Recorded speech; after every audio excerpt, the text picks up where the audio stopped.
If you could please, let's see. I don't think Matt, there we go. Okay. There he is. He's back over there, looking in the wrong place. I'm looking for our AV guy.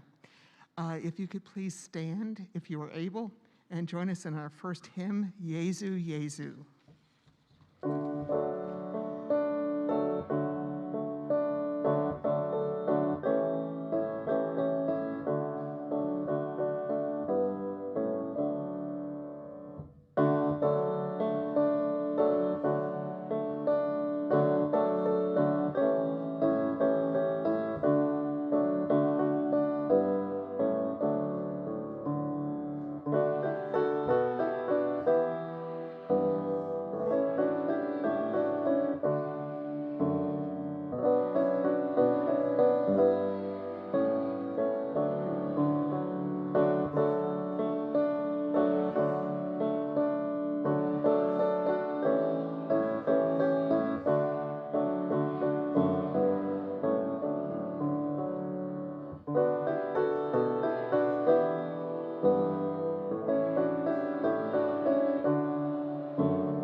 Thank you, and please be seated. We will now hear from our spiritual growth coordinator, Sarah Newt-Dickey, for our morning meditation.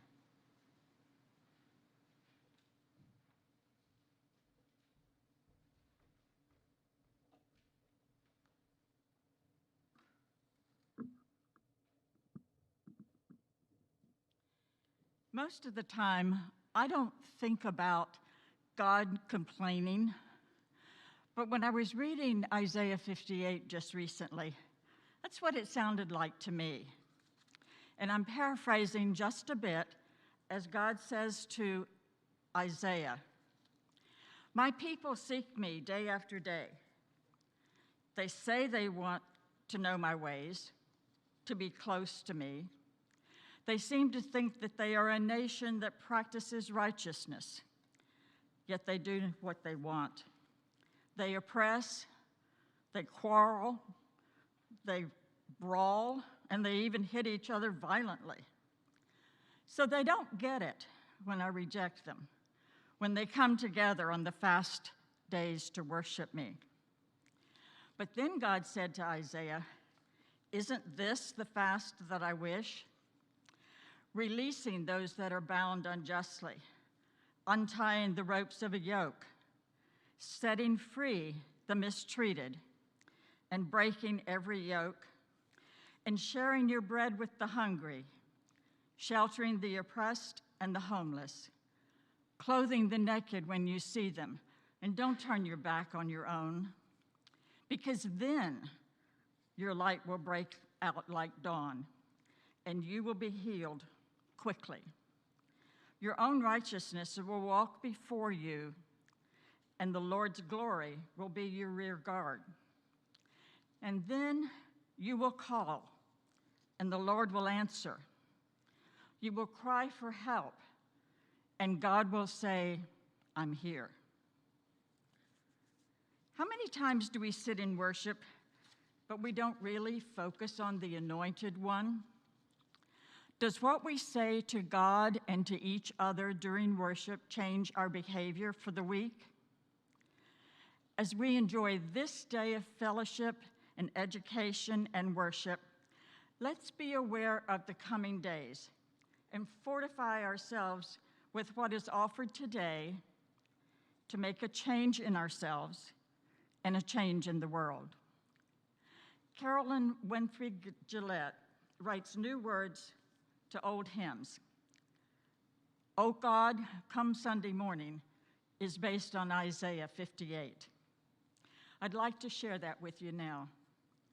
"O God, come Sunday morning, we offer you our praise. We pray and we take an offering. We seek to know your ways. We love each morning service, yet wonder when we're through, Lord, did you notice our honoring you? Because on Monday, children hunger. On Tuesday, victims cry. On Wednesday, gunshots thunder. And so the days go by. Indifferent, even scorning, we turn away from our neighbor's pain. And then it's Sunday morning, and we worship again. Oh Lord, you spoke through the prophets, and you told us what to seek.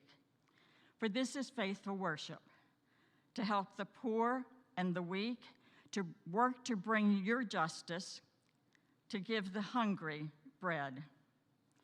In this we honor the Sabbath, when all your world is fed. We hear your wondrous promise that as we follow you, you'll make of us a garden to bless the world anew. We trust that you have spoken, that joy and worship meet when we repair the broken and restore the streets. Amen.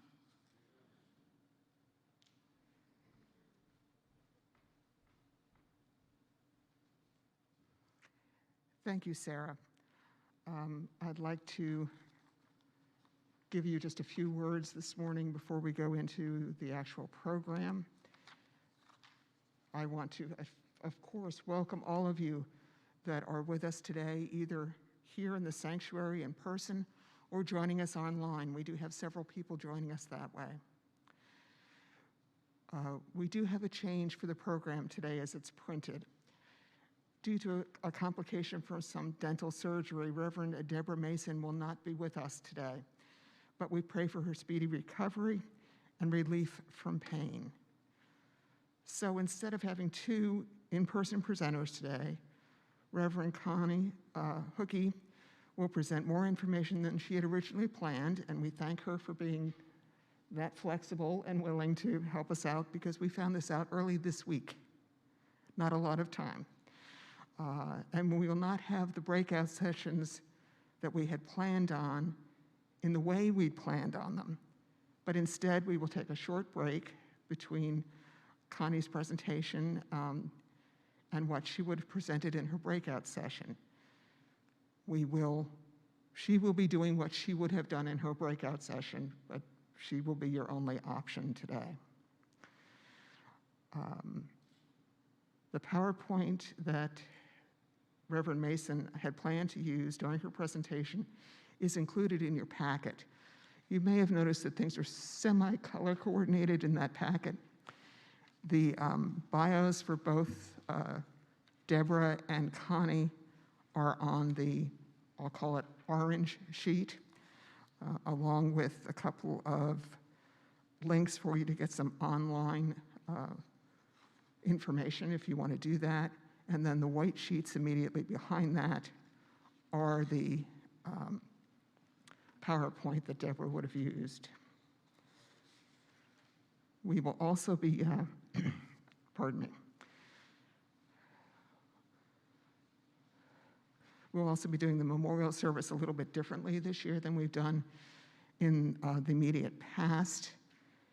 You have a list of those individuals that have joined the Church Triumphant in 2021 in your packet on blue paper.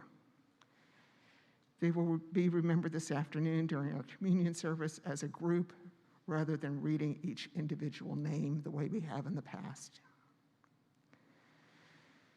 I would like to let you know who our guests are today. Joining us later this afternoon will be Bishop Cynthia Moore-Kikoy.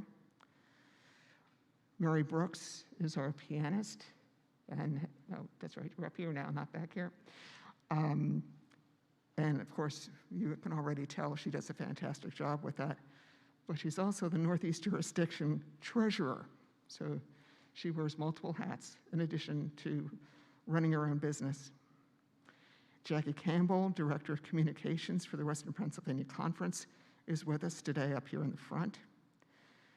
Reverend Deborah Ackley-Killian is the Pittsburgh District Superintendent. She will be joining us later today. Katie Peterson, Deaconess, Church and Community Worker, and Director at the Eastbrook Mission Barn, will also be joining us later today. Julie Tulloch, a former president of the Western Pennsylvania Conference, is with us today virtually. She was not comfortable traveling from New York and being with us here due to COVID, but she is joining us online today. Shirley Bloomster, who is also a past president, is not with us today. She's been having some health issues and was not able to join us. I'm sorry, I'm thinking of two different people. I apologize. Shirley, as far as I know, is fine. She did ask me to bring you some greetings. Shirley is much more comfortable with pen and paper than she is with being online, which is fine. But this is what she says. To my sisters in Christ and beloved United Methodist women, I wish I could be among you today as you gather in love and in service of women, children, and youth. May you enjoy the fellowship, be challenged as you ponder who is our neighbor, and renew your efforts to expand concepts of mission through participation in the global ministries of the church. May God bless you richly, your fellow servant, Shirley Bloomster. And P.S., my husband Don sends his greetings also. If you remember Shirley and Don, you know if Shirley was at a meeting, Don was right there with her, so that makes a lot of sense. The other person who was hoping to join us today as another past president was Dorothy Sherwood.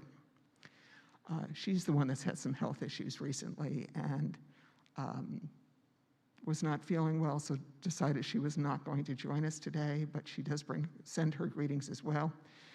And another past president who doesn't like to wear that hat anymore or be reminded of it is Diane Miller, but she's graciously decided to be our secretary for today because we've been working with that as secretary on the conference level, among other things.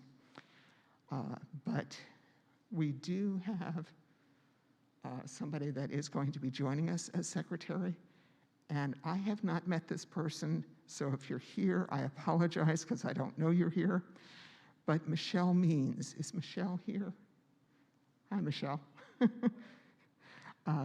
We will be voting on the 2022 slate of officers later on this afternoon, and assuming you accept the slate, Connie will be our secretary for next year. Of course, we also have Reverend Connie Hookey, who is one of our presenters for today. Pastor Tom Parkinson is the senior pastor here at Dutill, and he will be giving us greetings shortly. And Reverend Jim Gascoigne, who is the associate pastor. My understanding is he was involved in another function this morning, but will be joining us later this afternoon. Barb, I am so sorry. We have another past president with us, Barb Hess, and she's been a big help, particularly with things like standing rules, which most of us like to try to ignore, but really can't. All that having been said, and if I left anybody else out, I apologize. But Reverend Parkinson, if you could bring us greetings, please.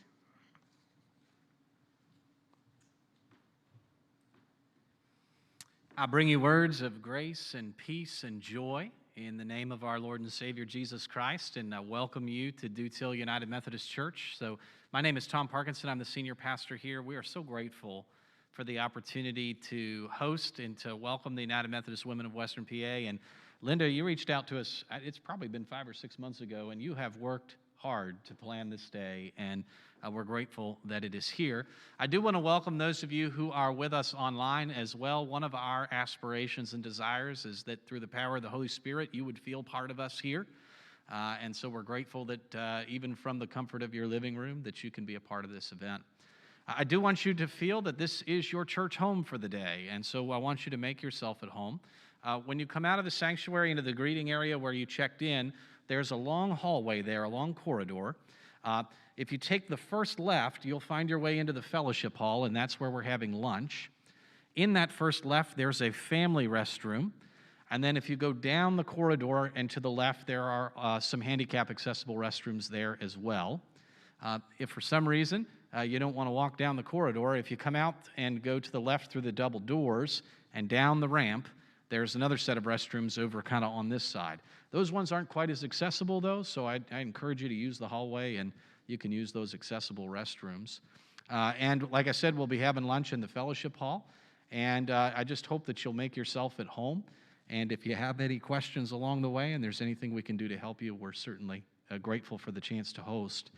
And I will say just my own words of gratitude for the United Methodist women. I am a lifelong United Methodist, and some of my first memories are being in my grandmother's dining room with United Methodist Circle Group from Grace United Methodist Church in Indiana, PA. And so United Methodist women have been a part of my life since as long as I can remember. And I'm grateful for your ministry, and I'm praying God's blessings upon you as you meet and learn and grow together today. And Linda, I thank you for the opportunity to host.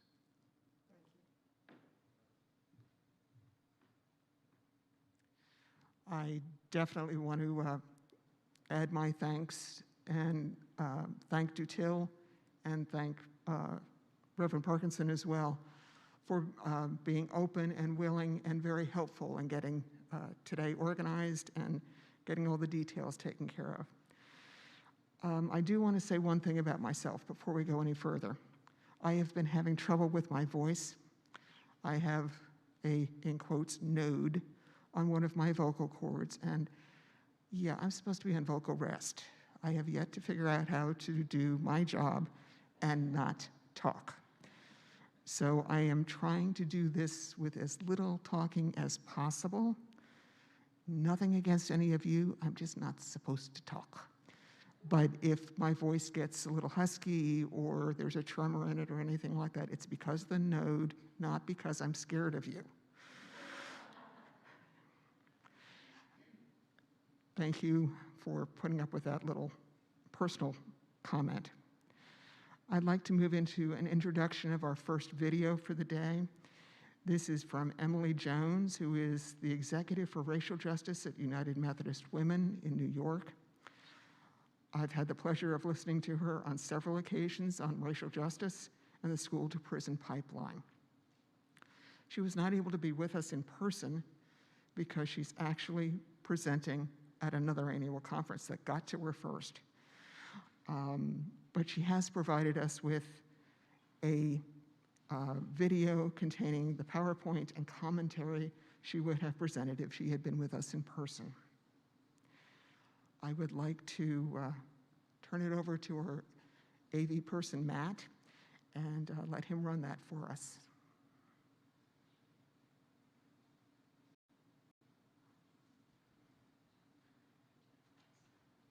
Hello, sisters in Christ. It is such a joy to be with you, Western Pennsylvania sisters, to be able to connect via this virtual format. My name is Emily Jones. I'm the Executive for Racial Justice of the National Office of United Methodist Women, and I bring you greetings and prayers for your meeting today. So my topic today will be the school-to-prison pipeline, the what of it, the why of it, and our call as women of faith to be interrupters. But before I dive into that, I want to just offer a more general word, for these are extraordinary times in which we are gathering. The past couple of years have been, for many of us, very, very challenging. It felt like overnight, the coronavirus pandemic, COVID-19, changed everything about our day-to-day for many of us. The safety that we may have taken for granted was shaken, as even daily errands became more emotionally charged, given the risk of exposure. Suddenly going to the store for eggs became something to consider. Jobs that had seemed stable or stable enough suddenly weren't. Some of us found ourselves unemployed when we wanted to work, and others found ourselves continuing on as essential employees, but full of anxiety about the danger of exposure. And amidst all that, when we most needed spiritual strength and succor, we found that even church was changing. The physical places we had worshiped for years or for decades, buildings were suddenly closed up, and we were scrambling to adjust to the new reality of virtual worship. It has been a lot. COVID-19 wasn't the only death-dealing force amongst us. The long legacy of racism in the United States continued to take its own lethal toll. Many of us were gripped by wrenching images and heartbreaking sounds. The face of Breonna Taylor etched in our minds. The sound of George Floyd calling for his mama, echoing in our ears, sometimes making it hard to sleep at night. It has been a difficult season. When I was watching these videos, reading these stories, myself in that long season of 2020, I did so in the last bit of a pregnancy, popping out of my pants big, struggling to go from kneeling to standing again, hoisting the weight of this little person in me, and wondering, what is this world into which I am birthing my own child? It's a lot. And we each have our own stories, and I hope someday to be able to hear your story to share with you a meal, and to listen to what has been going on in your heart, in your family, in your life over this season. Where have you found Jesus in these trying times? Where have you found your call? For as trying as these days have been, they have also been a time of profound spiritual growth, I think, for many of us, as we have heard God's call, the Spirit's call on our lives with ever deeper urgency. As United Methodist women, we are well familiar with Esther's story. We've told it often in our circles, in our studies. And it's these words from Esther that have been nagging at me these many months. The words of Mordecai to Esther ringing, "What if we were placed here for just such a time as this? Here for just such a time as this." And by that, I don't mean just me or just you alone, but us together, placed here. For we, as United Methodist women, we have been about this work for the past 150 plus years. The challenges are great, but I think of our ancestors. I think of the women before me who commissioned Polly Murray to write the pamphlet that turned into a tome, States' Laws on Race and Color. That became a backbone in Brown versus Board of Education. I think of the women before me who went conference by conference enlisting support for the then brand new Charter for Racial Justice, a vision that remains foundational for us today, not just as United Methodist women, but now as the whole United Methodist Church. I think of the women before me who joined hands and hearts to fight lynching, white women who refused to be used as pawns in a racist game, refused to sit idly by, who recognized who was really unsafe in this dynamic. I think of these leaders. These names come to mind, the foremothers, the women who went before us, women from all places and all races, women who were called by Christ for their time, just as we are called for ours, putting faith, hope, and love into action for women, children, and youth. This is nothing new for United Methodist women. We have been connecting across tremendous distances, both spatial and social.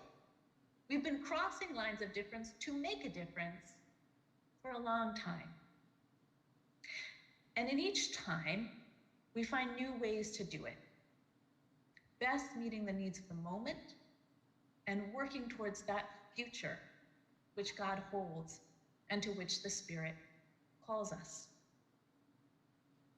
I believe that we are still here now and together for just such a time as this. We're in a season of healthy and life-giving change here at United Methodist Women. You might have heard that elsewhere in your gathering today. Like our foremothers before us, we are turning our faces toward the future. We are seeking to grow and to change, which is why you're learning about these shifts to both brand and program, to continually be more inviting to new women who connect with the core values of United Methodist Women, but need different ways of gathering and new kinds of educational and spiritual growth offerings. But this wind of change to meet the moment, this is not only about the internal work, it's also about our external ministry, about our mission, about inviting the world to change, our systems to change in ways that move us into deeper alignment with the gospel values that we hold dear. In such a time as this, the needs are intense, sisters. The urgency of climate justice, of ensuring access to clean, affordable, equitable energy for all of us. This is one of the key challenges that we engage as we turn towards our future with faith. And so likewise, our work to interrupt the school to prison pipeline. It remains deeply critical as we work our way through and into this next season. It is this faith put into action, working to be collaborators in this gospel vision that makes us who we are as UMW. And so I would like to turn now to a different portion of my message to share a little bit in greater detail about that campaign to interrupt the school to prison pipeline. Perhaps you're very familiar, or perhaps it's brand new to you. Wherever you are on the journey, I invite you to join us in. So let's get started.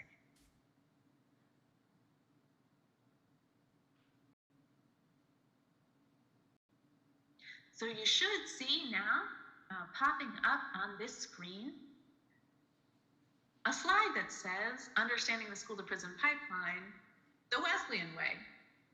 We are United Methodist Women after all. As you know, this is a social action priority, one of our 2 priorities for this quadrennium. It is an expression of our deep commitment to address mass incarceration and the criminalization of communities of color. And it is a long-standing extension of our work on racial justice and, of course, on supporting children and youth in our communities and in the world beyond.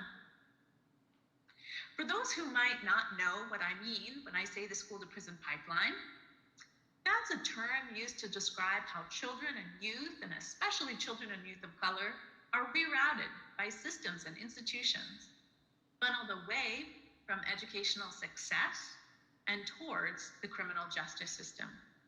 It is this injustice that we are called to interrupt through a variety of ways.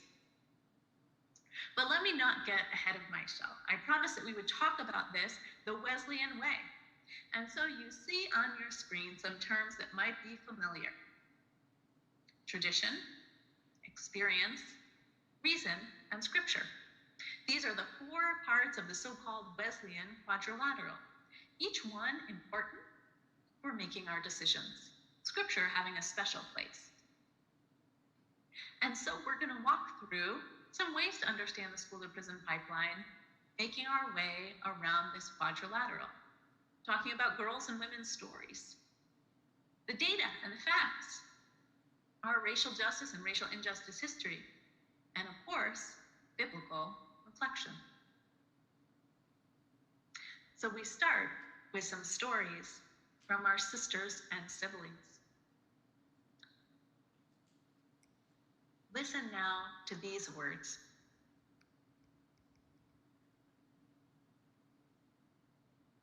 My name is Jamaica Morgan. The organization that I work with is Families and Friends of Louisiana's Incarcerated Children. We have 5 different chapters across the state of Louisiana. I work at, I guess you could say, our headquarters office, which is in New Orleans.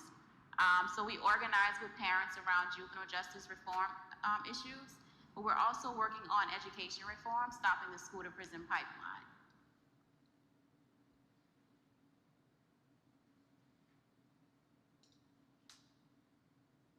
So I have a cousin who's 4 years old, and I went over to the house one day for some reason, and I was like, okay, so why aren't you in school, sweetie? And he's smiling at me, and he's like, oh, I was expelled. And he's 4.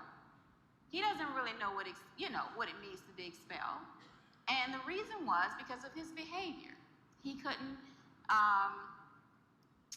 wasn't ready to be integrated within a classroom setting at the age of 4. So that's, like starting the school to prison pipeline very early, And the organization that I work for, we advocate for kids who've been pushed out through suspensions and expulsions.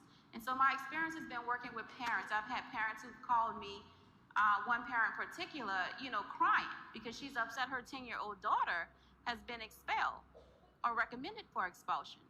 And some of the things that she was suspended for, which led up to the expulsion, was she was passing gas. She claimed to, have been passing gas in class, which caused a disruption.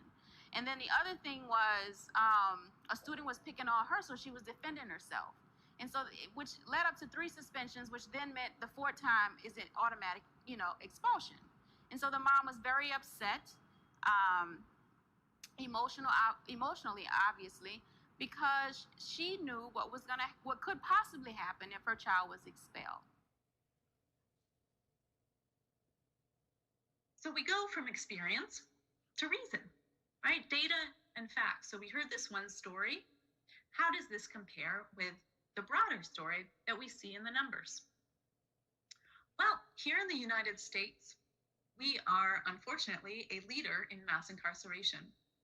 We lock up 2.3 million people. It hasn't always been this way. There's been a 500% increase in incarceration in the US over my lifetime.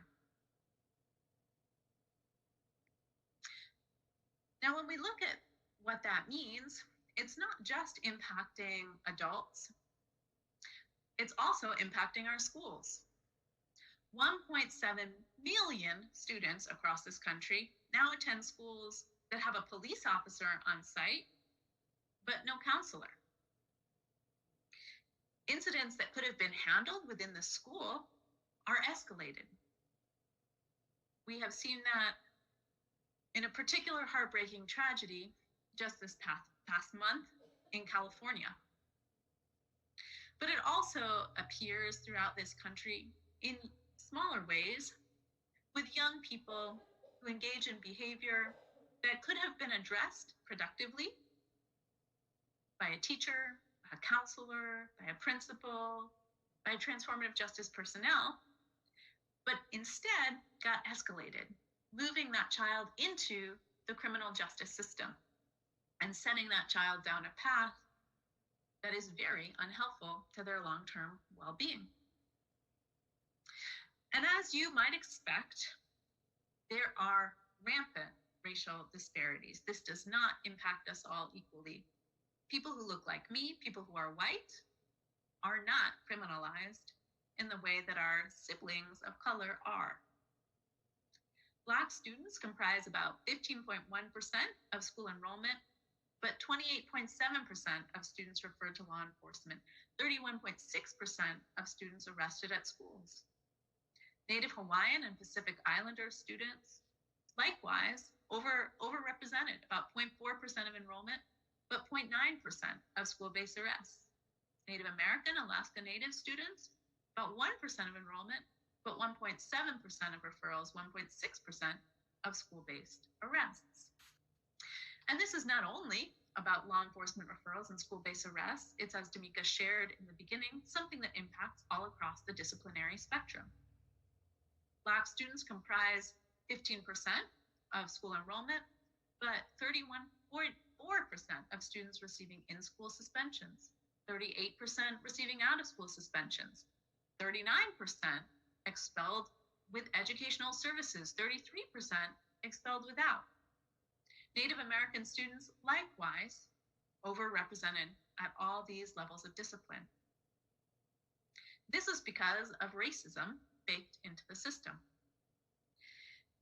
And it impacts in intersecting ways with gender and with disability status. So Black students who are covered by the Individuals with Disabilities Education Act, for example, is about 2.3% of all students, but about 9% of those suspended out of school and those arrested. Now, sometimes when we think of the school to prison pipeline, we think of boys.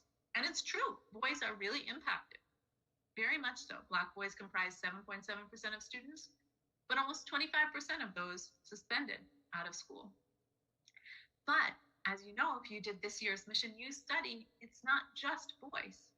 Black girls comprise 7.4% of students, but 13.3% of those suspended out of school. And in fact, the disparity between Black girls and white girls is even greater than the disparity between Black boys and white boys. This starts early, as we heard earlier today. Preschoolers with disabilities, Black preschoolers, are both disproportionately likely to be expelled. We're talking about tiny young children here, and we're expelling them. If you want to know more about the local data for your community, for your school district or your local school, you can look it up on the Office of Civil Rights Data Collection and see what are the disparities in your district.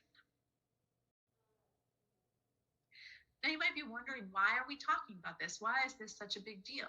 If we started with arrests, why are we talking about suspensions? Well, the American Academy of Pediatrics points out that students who experience out-of-school suspension or expulsion from one school are as much as 10 times more likely to ultimately drop out of high school altogether. And that has impacts for that young person, but also for all of us together. It costs our country's economy about $35 billion a year, just when we look at high school suspensions. Now, for those of you who have spent time in schools, as I imagine many of us have, you might think, well, that doesn't make any sense. Suspending a kid out of school, that's basically free. Well, only if we think in the very short term. That cost, that 35 billion number, that comes from recognizing that when we push a student out of school, we're increasing the likelihood that they drop out. And then the cost to society and lost tax revenue and worsened health, increased likelihood of incarceration, and all of these long-term impacts. It might seem penny-wise to suspend a child out of school, but it's pound-foolish. There are multiple contributing factors to the school-to-prison pipeline. We'll talk more about this as we think about solutions. But let's ask ourselves, how did we get here in the first place? Let's take a look back into our history. So Michelle Alexander, who many of you may have seen on the Assembly big stage last time we gathered together, Michelle Alexander reminds us that in the so-called colorblind era, we don't explicitly discriminate, but we use our criminal justice system to label people of color criminals and then engage in all the practices we supposedly left behind. As she tells us, we haven't ended racial caste in America, we've merely redesigned it. That has impacts from the oldest to the youngest. This was a new word for me. Perhaps it'll be a new word for you. Adultification. Adultification bias. Georgetown Law Center on Poverty and Inequality. They're the people from whom I first learned this term, and they describe it based on research they've done, in which they found that adults perceived Black girls as less innocent and more adult-like than white girls of the same age. This has huge impacts for the school-to-prison pipeline. For this bias applied to young people can funnel young people into the school-to-prison pipeline from a very early age. We see that our history reverberates from our own racial justice timeline document. We remember that these are not challenges that just popped out of nowhere.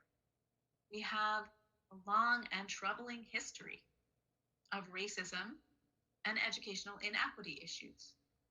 Back in the 1860s, Congress passed a law making it illegal for Native Americans to be taught in their own languages, sending children to boarding schools. We are continuing to realize the depth of the harm that has been done. Likewise, the history of school segregation, right? Until we hit Brown v. Board, and continuing as de facto segregation afterwards. Indeed, this is a challenge that has a long-standing history. It's complex. But the good news is that the legacy of racial injustice has been long, but so too has been the legacy of racial justice. The women you see pictured here are some of the women I mentioned at the very beginning of my message, the women who inspire me, like Jessie Daniel Ames, one of our United Methodist Women, four mothers, who helped found the Association of Southern Women for the Prevention of Lynching. And our four mothers who supported the extraordinary Polly Murray's book, State Flaws on Race and Color, which we described earlier. We have a history of racial injustice, but so too we have a legacy of engaging deeply to right those wrongs and to build a gospel-grounded racial justice community. We are called to be a part of that. So we're going to end our tour of the Wesleyan Quadrilateral with Scripture, arguably the most important place. And the scripture that surfaces for me as I have been doing this work is this bit from Ephesians. Depending which Bible you use in your regular study, you might be familiar with different words. In the King James Version, it reads, "For we wrestle not against flesh and blood, but against principalities, against powers, against the rulers of the darkness of this world, against spiritual wickedness in high places." In the New International Version, says, "Our struggle is not against flesh and blood, but against the rulers, against the authorities, spiritual forces of evil in the heavenly realms, against the rulers, against the authorities." So I wonder, for you, what does this scripture mean when it talks about powers and principalities? And how do we think differently about our anti-racism work if we take this scripture seriously? For me, it is an invitation to recognize the depth of the problem. We're not talking about one bad apple here or there. We're not talking about a small problem. We're not talking about something that is located at the level of flesh and blood, where you can just purge the one individual, or even the 5% of individuals, or whatever number you imagine, fictional bad people that we purge from amongst us. No, that is not it. Instead, we are called to wrestle deeply with the powers and principalities, with the baked-in structural nature of racism. Right? So instead of thinking about racism at the level of an individual is racist or not, instead, we look at whole systems, whole structures, for the ways that they privilege white people and the ways that they do harm to people of color, as we saw in the stories we heard, the numbers we looked at, and the history we considered. I'm going to note to say that there is so much more scripture we could dive into, but we're limited by time at this meeting. And so I just invite you, if you want to go deeper, we have a 5-part Bible study on the School to Prison Pipeline. It's available in English, Korean, and Spanish, and we would love for you to be a part of it.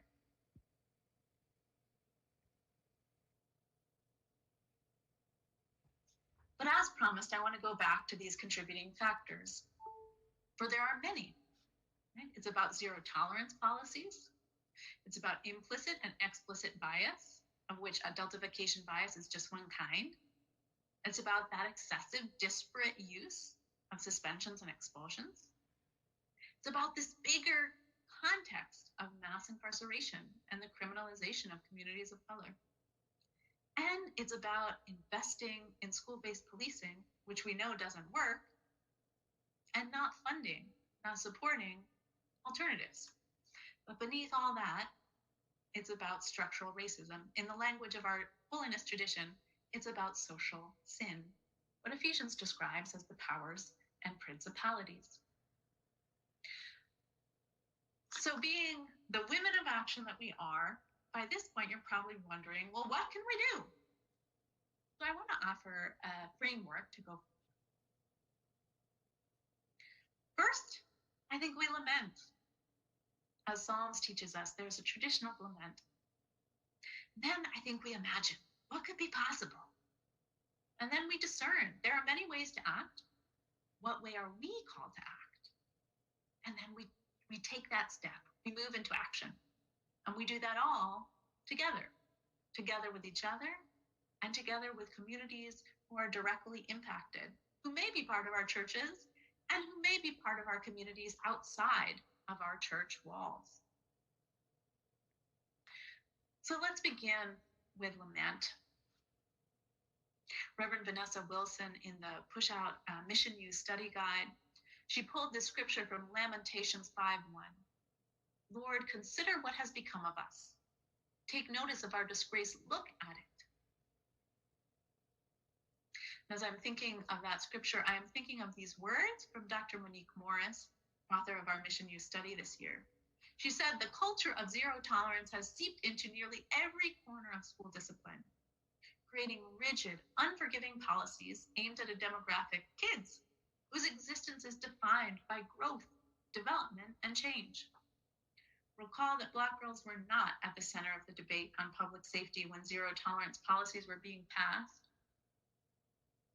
So little thought went into how these policies might uniquely affect them. Black girls' attitudes and defiant behaviors were often in response to feeling disrespected by institutions that constructed conditions that facilitate failure. For example, increased surveillance, no recess, and punitive discipline policies, and by individuals who triggered them with words or actions. And so we lament. I ask you, as you think about the school to prison pipeline, what are your laments? We don't want to stay in a place of lament, for the gospel calls us to a place of hope. And so I want us to imagine, and I want us to again go to Dr. Monique Morris, a wonderful guide on this journey, to a book she wrote called Sing a Rhythm, Dance a Blues, Education for the Liberation of Black and Brown Girls. And I want us to imagine, where she says, cultivating safe spaces for girls of color in the learning environment includes more than simply removing law enforcement and other instruments of surveillance from schools. My conversations with girls of color throughout the country reveal that they feel safer in schools that have cultivated spaces for them to learn without the stress of racism, sexism, racialized sexism, Islamophobia, homophobia, transphobia, ableism, and other biases that marginalize students who are culturally and linguistically diverse. Schools that theorize and practice safety as a function of trust and love, rather than a function of surveillance or the threat of arrest or removal from school, can produce higher achieving students and achieve robust inclusion of students who might otherwise be cast out to the margins. As students' brains process this safety, their defense mechanisms relax, and they are more able to counter the narratives of dehumanization that have come to define them. Their lives become narratives that defy the justification for police in schools in the first place. Their blues become songs of praise. Schools that theorize and practice safety as a function of trust and love. This isn't just a dream. And so let me share again this video also from our partners at Dignity in Schools.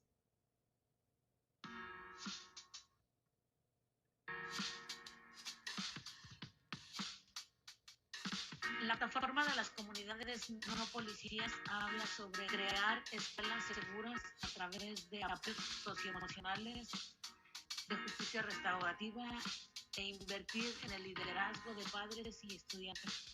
Organizations that connect with y'all, and build relationships and stuff and solve the problem. You know what I'm saying? So come to the communities, sit down, talk to parents, talk to students. What do you need? What do you want? What will make your community safe? Just reimagine student safety to include youth, parents, and community members. And it isn't new. How can we involve the community? There's lots and lots of BIPOC organizations who are ready and willing to come into the schools and provide support to students.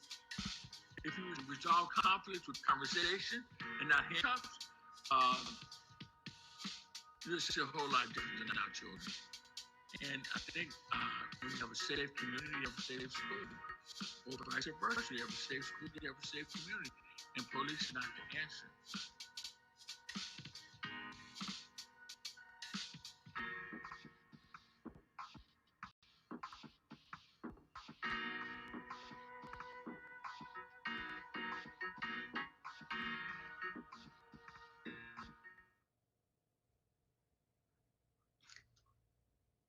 Our friends around the country are not just imagining alternatives, They're working to make them happen. And we can be a part of that work.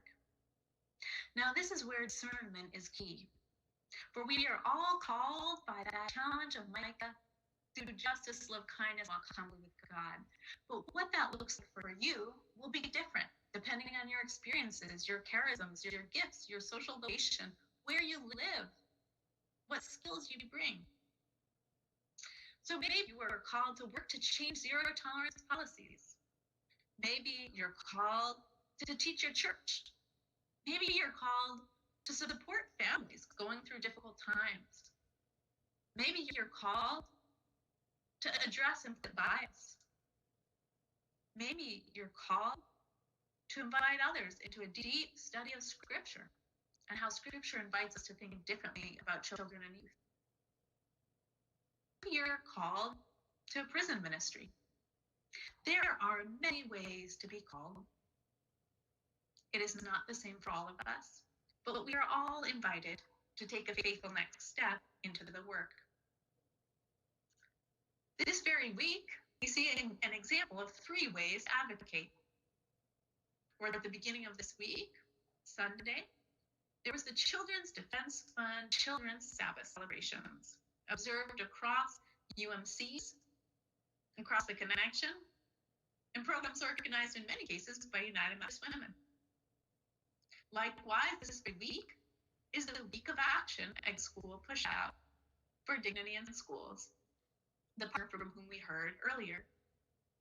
Folks are taking action locally on a multi-part platform to shift away from methods that we know don't work, like school-based policing or paddling, and instead to create the kind of robust learning environments that support students and the whole community. Another way to act that United Methodist Women are engaged across the connection is by advocating with their legislators, filling out these online action opportunities, be a voice and to be heard in changing federal government policy around school push-out. That's something you can do now from home, on your phone or on your computer. These are just some of the ways that we can act and advocate. But we know that it's not just about one action. It's about being together for the long haul. And so we are called to listen deeply and to work collaboratively and supportively with key stakeholders, with youth, with parents, with teachers, to join in existing efforts and to move decision makers, to improve schools, not only for our children, but for all children. Friends, we know that we do this because we recognize, as our foremothers did before us, that racial justice work is faith work. And so, sisters, wherever you find your place in the movement, wherever you find your ministry, your mission, I pray for you and with you that God's strength may be strong upon you in this time and always.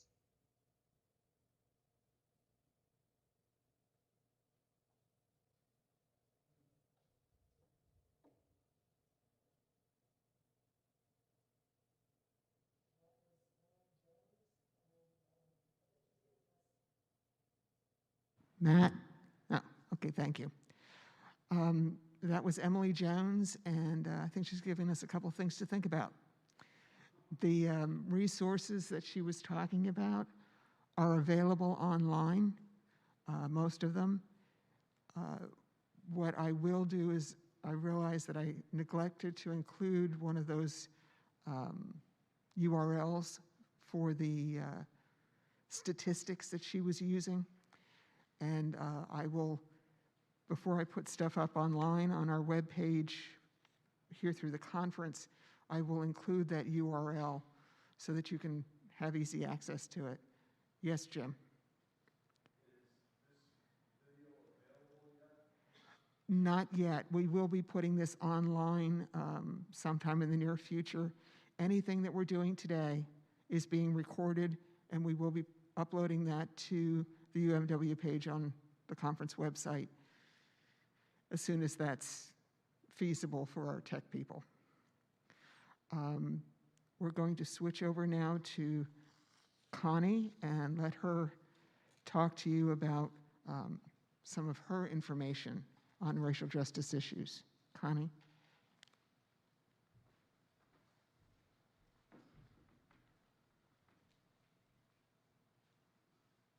I'm going to have to take this off so that you can understand me.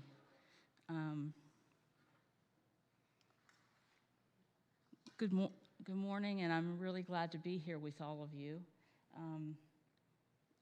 United Methodist Women is very close to my heart. My mother and my grandmother were very active in it, and if it wasn't for them, I wouldn't have. If it wasn't for the UMW of the local church I belonged to, I wouldn't have gone to summer camp, where my life was changed forever. So I have a very deep spot for United Methodist Women. I want to switch gears a little bit, and I wanted to, what I've prepared to talk to you about today is this book. It's called Waking Up White, and it's actually Waking Up White and Finding Myself in the Story of Race. And it's written by Debbie Irving. And in it, she gives a little bit of, she talks about her growing up, and she talks about her awakening to racism and her understanding of racism in a way that she had not understood before. She grew up in the upper middle class white suburban neighborhood of Winchester, outside of Boston. It was a very lush place for her to grow up. Her growing up years were spent at the country club with her white friends. And she grew up believing that everyone lived like this, had these advantages. And I think that's true of all of us. We think that whatever advantages or challenges we face, that everybody faces those. But she grew up believing that everyone had these advantages, and she was socialized to believe that the Native Americans just drank too much and became dangerous when doing so, and that's what happened to the Indians, as she put it, as her mother put it. Her history books did not present slavery in a way that would make her realize the horror of it, and her socialization was one of white privilege. She graduated college without any debt and went to work at a low-paying job serving people who were in black neighborhoods, while living in low-cost housing due to contacts she had. This early work that she did consisted of her never visiting the black communities which she was trying to serve. She rather assumed what would be good for them, what they needed, and what she decided was that what would be great for them is to get a view of her world. And so she set up trips in which they would be bused from their neighborhood to a show or a play. And she later found out, when she woke up at her awakening, I guess, she later found out that this was not what they needed. In fact, one boy who came to the play said he was very freaked out, and he exclaimed, "Geez, I have never seen that many white people in one place." So it was not a success what she did, but she tried based on what she knew and how she had been socialized. We're all socialized according to our worldview, according to how we grew up and where we grew up. I'm going to tell you a little bit about my life. My life was different from Debbie's, and yet in some ways it was the same. I grew up in a small town in western Pennsylvania, Blairsville, if any of you know where that is, with lower middle class working parents. And yet I remember having everything I needed. I was also socialized and taught the same way that Debbie was. I never thought about the one black girl in my school who probably felt pretty out of place.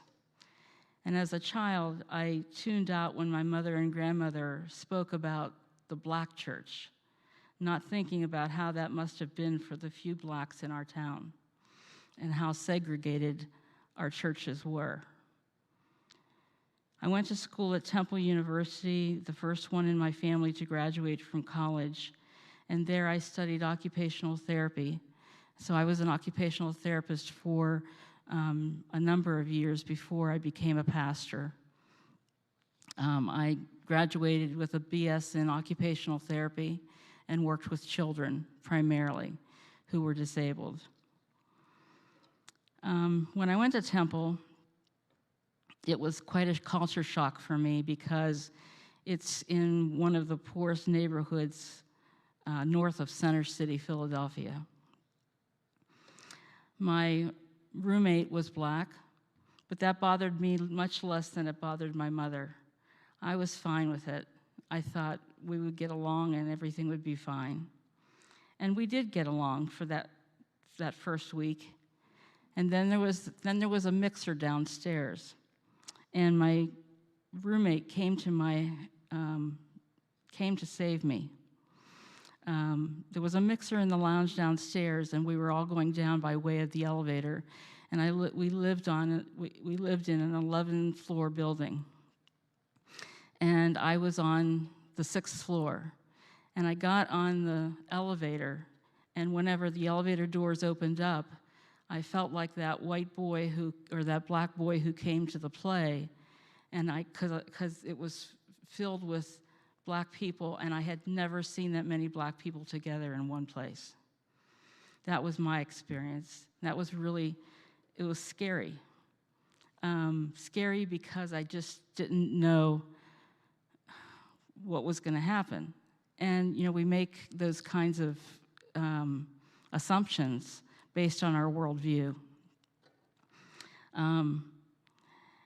I got on the elevator. My roommate pulled me onto the elevator, and we stood there. And as we went down to the 5th floor, they were all talking to me, racial epithets. They were telling me, get off, whitey, get off, girl, so that other sisters can get on.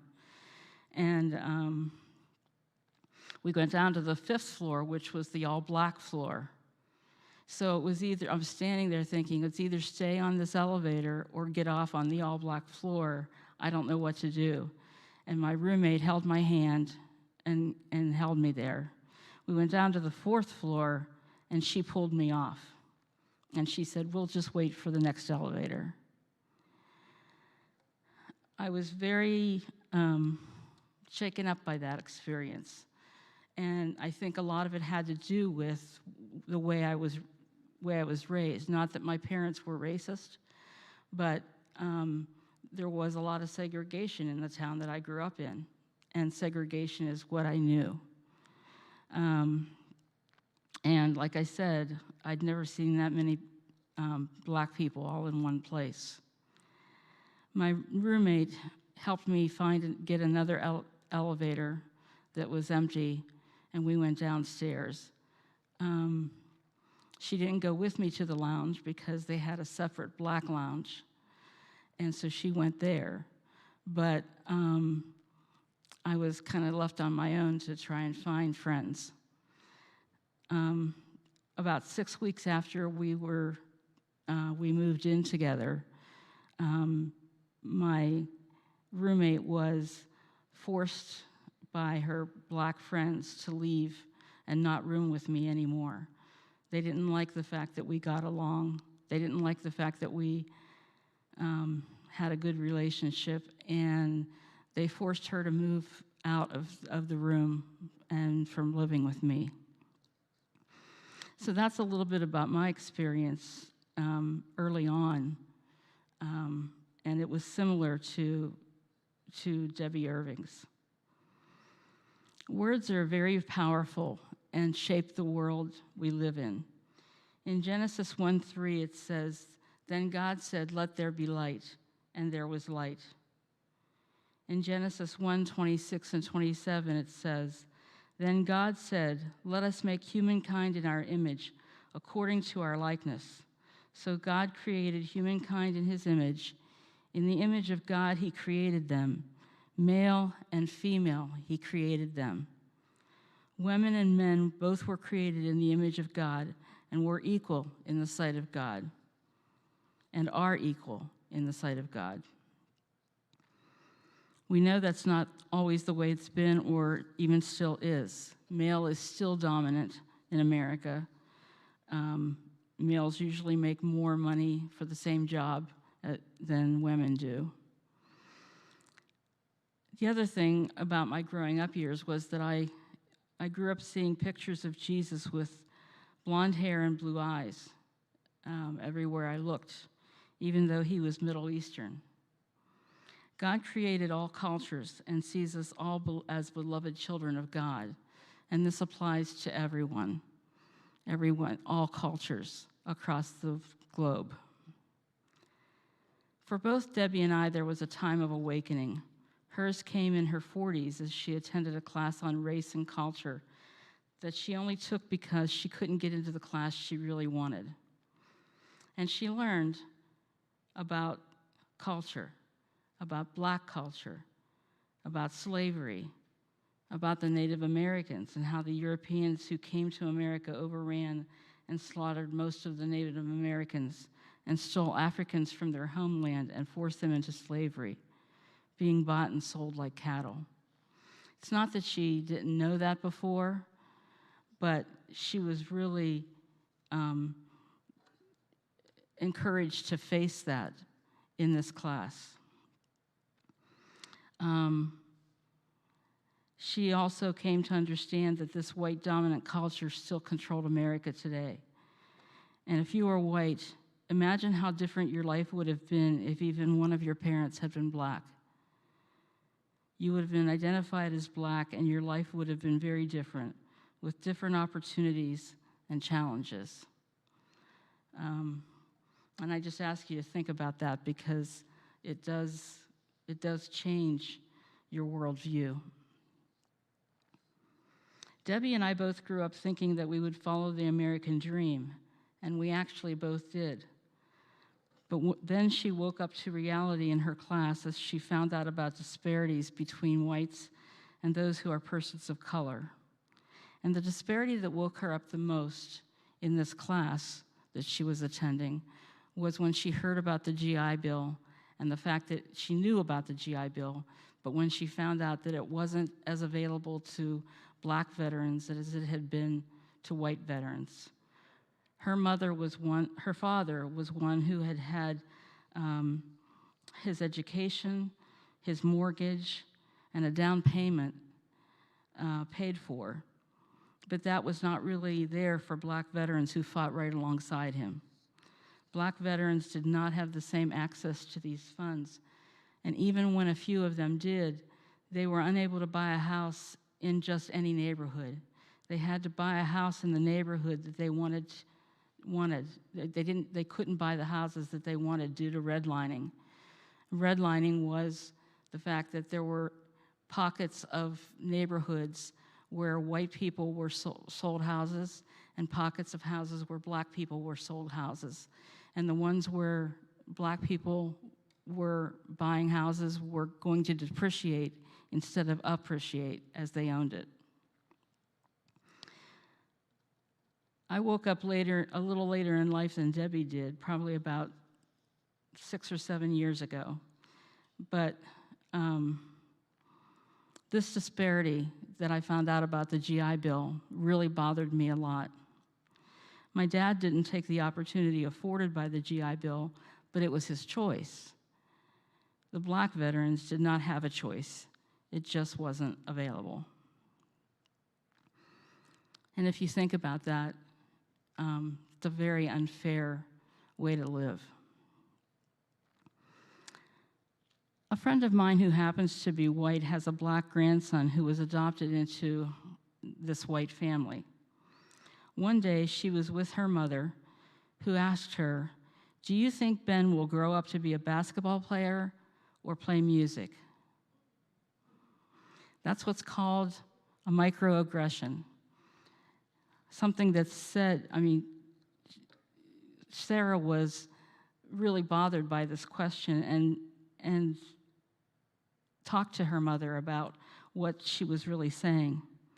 She knew it fell along the lines of racial profiling that Irving talks about in the next chapter.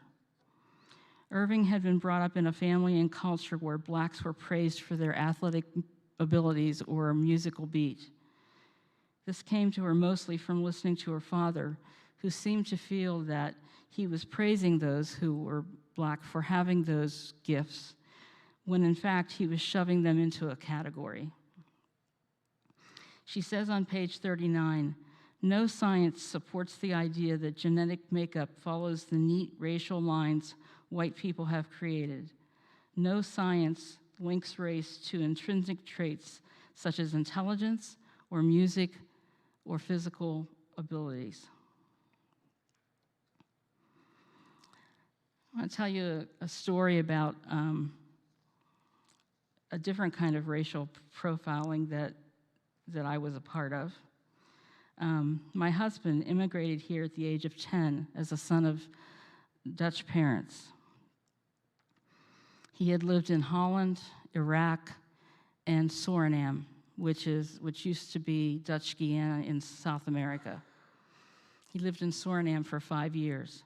So he moved here when he was 10 years old. One night, we were watching 60 Minutes, and they were talking about a race that is held every year in Holland. Through the piece, they talked about Dutch people, and they talked with Dutch people. And they talked about people generally and specifically. And they talked about 3 facts about the Dutch, which went along with this race. They talked about the Dutch as liking cold weather, loving ice skating, and being tall, which made them especially good at ice skating. I turned to my husband and I said, "Are you sure you're Dutch? Because you don't like the cold, and you don't ice skate, and you're short." He wasn't very happy about that question, because racial profiling can happen in any way, shape, or form. And I had just profiled him. Racial profiling is an element of white superiority. Irving states on page 42 and 43 that those in power are the ones whose interpretations get broadcast to the culture at large. And she also says, entangled in all of this were white European missionaries bringing Christianity to far-flung parts of the world. Core to their work was the belief that the white Christian way was the superior way, and that taming the heathens in order to save their souls required a full-on conversion to Christianity. She was talking about the Age of Enlightenment, which started the whole thing about genetic superiority, and white was always number one. She goes on to say, there is more genetic variation within racial groups than beyond racial lines.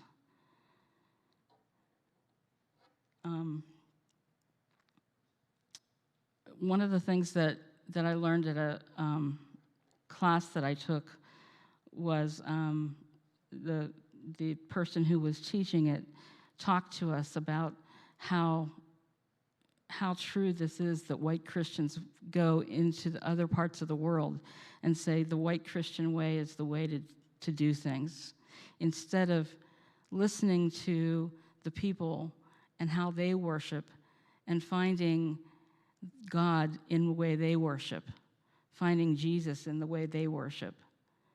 And that's often true, that if you take a different approach, you can find some different ideas and not think that just your ideas are the only ones that count. Many of us were led to believe or told outright that we could accomplish anything that we wanted if we worked hard. At least that's what I was told. But the equity of this statement is not true. We hear about not only individual racism, but systemic racism. And systemic racism is what's really, really hard and which we're all complicit in. Because the way Irving describes this is by considering three basic elements: using skin color to imagine innate levels of its intelligence, athleticism, aggression, etc., in oneself and others; favoritism, the idea that one is best, the idea that white is best; and power, the ability to make decisions for and or distribute resources to people. A Black woman offered this perspective at a workshop. I want to read from page 54.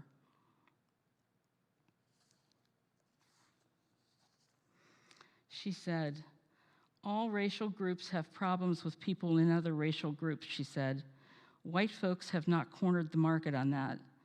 The difference between white folks and everybody else is that they have the power to turn those feelings into policy, law, and practice. White folks run everything in this country. I realized that white power is an age-old issue. Attaching it to skin color is not."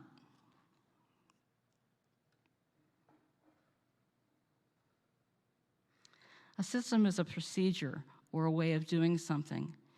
And one of the things Debbie talks about is in Canada, the hockey system is a system that where the birth cutoff date acts as a divider between those who can benefit from the system and those who don't. Because wherever that cutoff is, you have younger children and you have ones that are a year older. And the ones that are almost a year older benefit more from what is taught than the ones who are younger. And so they don't benefit as much from the system that they have. And I think the same is true here with sports. We have cutoff dates as well. But anyway, she said, in America, race is the divider between those who benefit and those who don't. This touches every aspect of American life. It doesn't make it impossible to achieve, but it makes it harder. And class also enters in. Yes, there are people who are white who are poor, but there are there's a greater percentage of Blacks that are poor. Now I want to go over some key concepts that she brought up in her book. First, she talked about how she learned about being good. It's possible to be good and also part of a corrupt system. And that's what she awoke to, realizing that she could be a good and honest person and still be involved in a culture that's racist. Debbie grew up being honest and good. She and her parents hung around good and honest people. So of course they were fair in their business dealings. The world was fair. That's what she thought. Then she found out that it wasn't fair to all people. People of color could be honest, and yet they were treated unfairly and unequal. When you are privileged, you don't think about the fact that you are privileged. An example of that might make it really easier to understand is left-handed and right-handed people. Everything is made for right-handed people. I mean, the can opener, all kinds of things. My husband is left-handed, and so I've learned this firsthand. And so many things he has to switch, and he has to train his left hand to do what his right hand would normally be doing.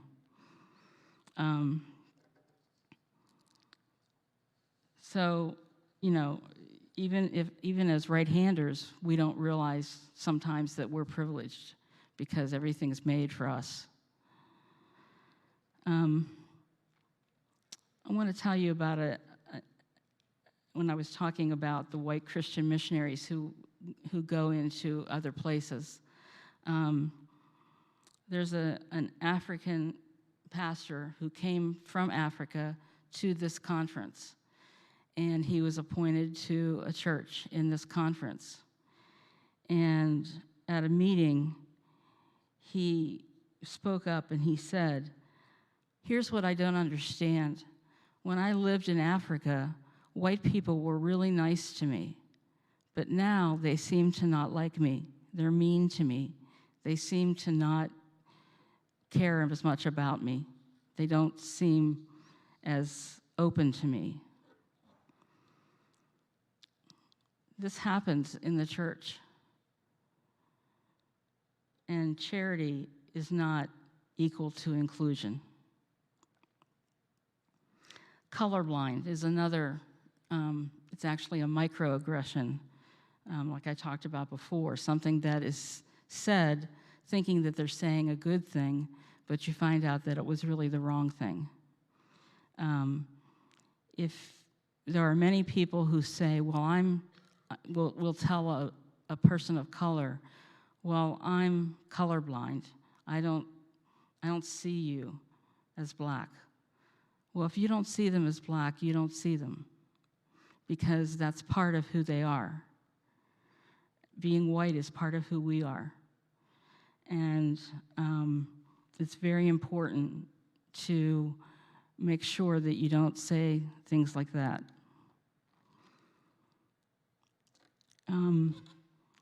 Oftentimes what happens to persons of color is that they're making sense of and straddling two worlds. They're learning all the white ways while living the way that they grew up and with their own worldview. My husband, again, the Dutch immigrant, he came here when he was 10, and his mother insisted that they speak Dutch at home, and that he could speak whatever he wanted. He could speak English outside the home, but he had to speak Dutch at home. That was his first language. And he fought against that every step of the way, because here he was straddling two worlds. He was trying to learn baseball and football the American way. He was trying to fit in with new kids, and his mother was making him speak Dutch at home. So he couldn't invite friends over because he was embarrassed by the fact that his mother made them speak Dutch at home. He brought me home, and one of my biggest fears, I said to him, you wait, your mom's gonna turn to your grandmother and say something in Dutch as soon as she meets me, and I'm not gonna know what she said. And that's exactly what happened. I met his mother and grandmother, who were standing beside each other. His mother said something to her in Dutch that I didn't understand, and I was worried. I said to Tom, what did she say? What did she say about me? I have no idea what she said. And he was, of course, embarrassed that she had done that and made me feel so uncomfortable. So we can make people from other cultures feel very uncomfortable, and other cultures can make us feel uncomfortable too. Another key concept is belonging. It seems that white people always end up with white people, and persons of color always end up with persons of color. And so the question is, are we naturally drawn to people who are like us? Because we've grown up the same way, we've had the same experiences, or similar experiences, not the same, but similar experiences. Because if we're white, we have had at least that experience in common. One person told me, a white person, she said, I feel uncomfortable talking to a person of color because I have nothing in common with them. And I had to talk to her about that, because we have lots of things in common. We care about our kids, we care about our parents, we care about our families, we care about our schools, we care about what goes on in the world.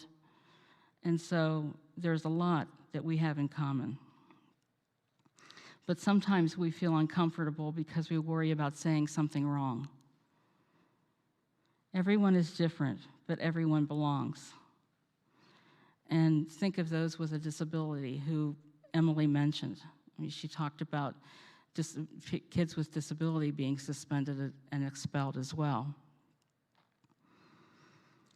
Another key concept is surviving versus thriving. There was a an experiment in 1968 conducted by a teacher named Jane Elliott.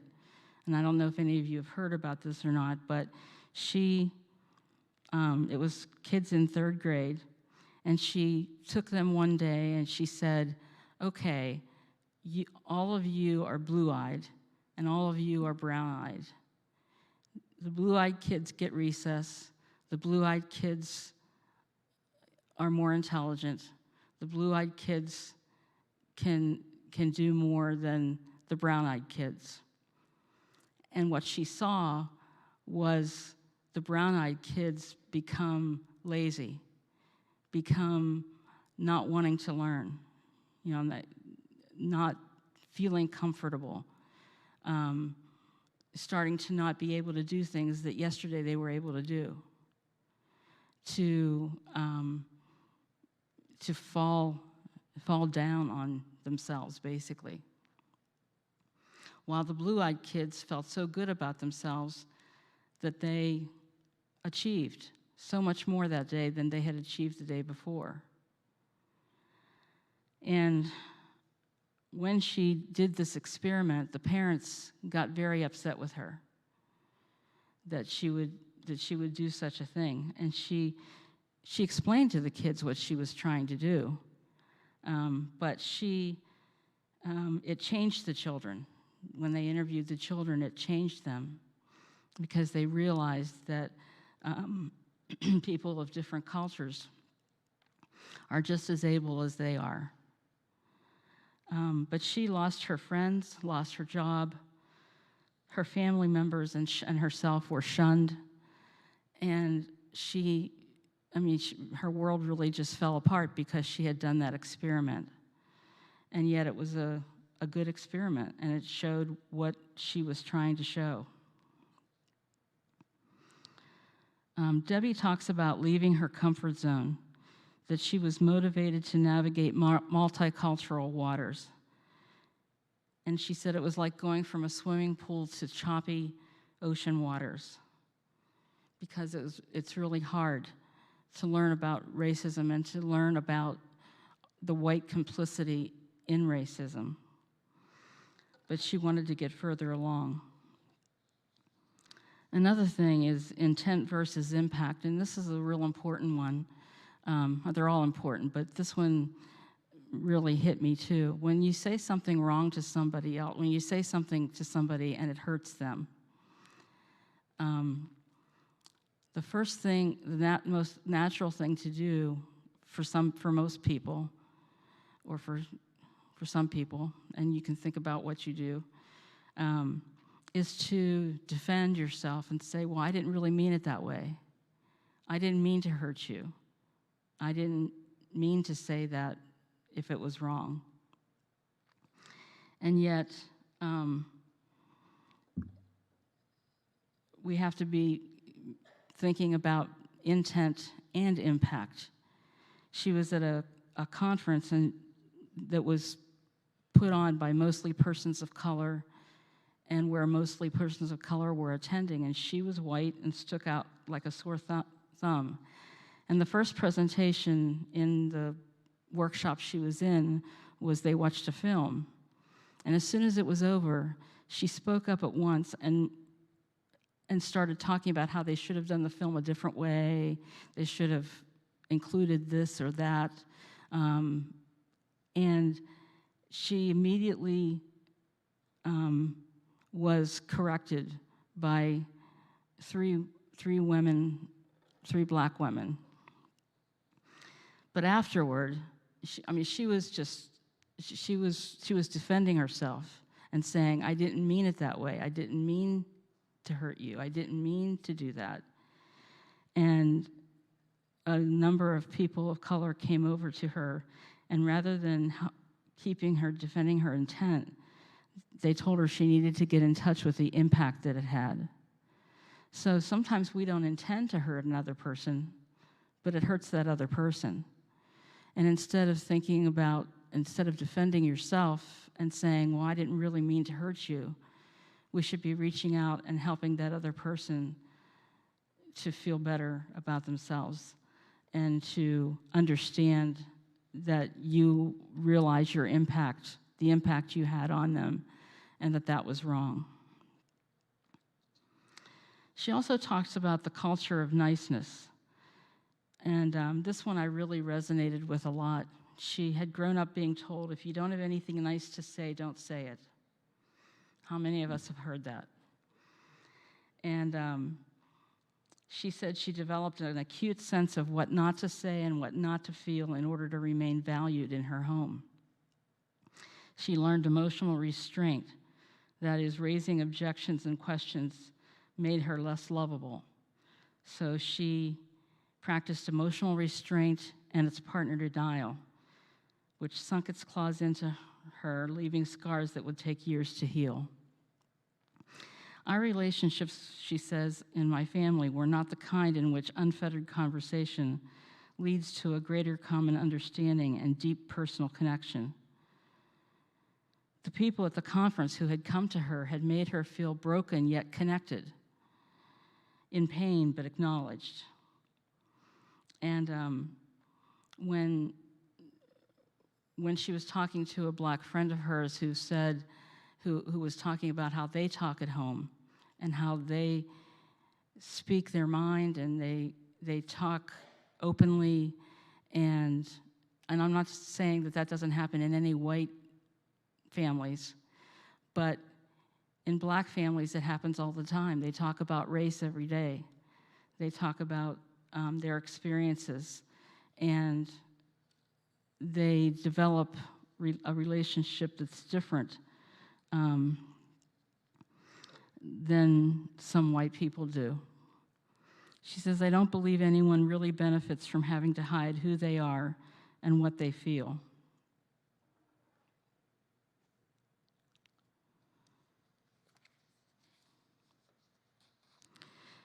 And these are her words. Ignoring and invalidating dissatisfaction and anger is tantamount to throwing a gasoline on a fire. White people must learn how to listen to the experiences of people of color for racial healing and justice to happen. I've heard it said that conversations are the way human beings think together. That helps me as I embolden myself to take part in listening to truths I wish did not exist.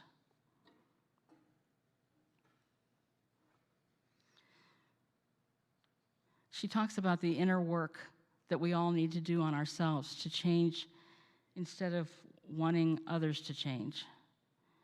And that's been most of the history of America, is wanting black people to change to become more white in the way they speak, in the way they act, in order for them to get ahead.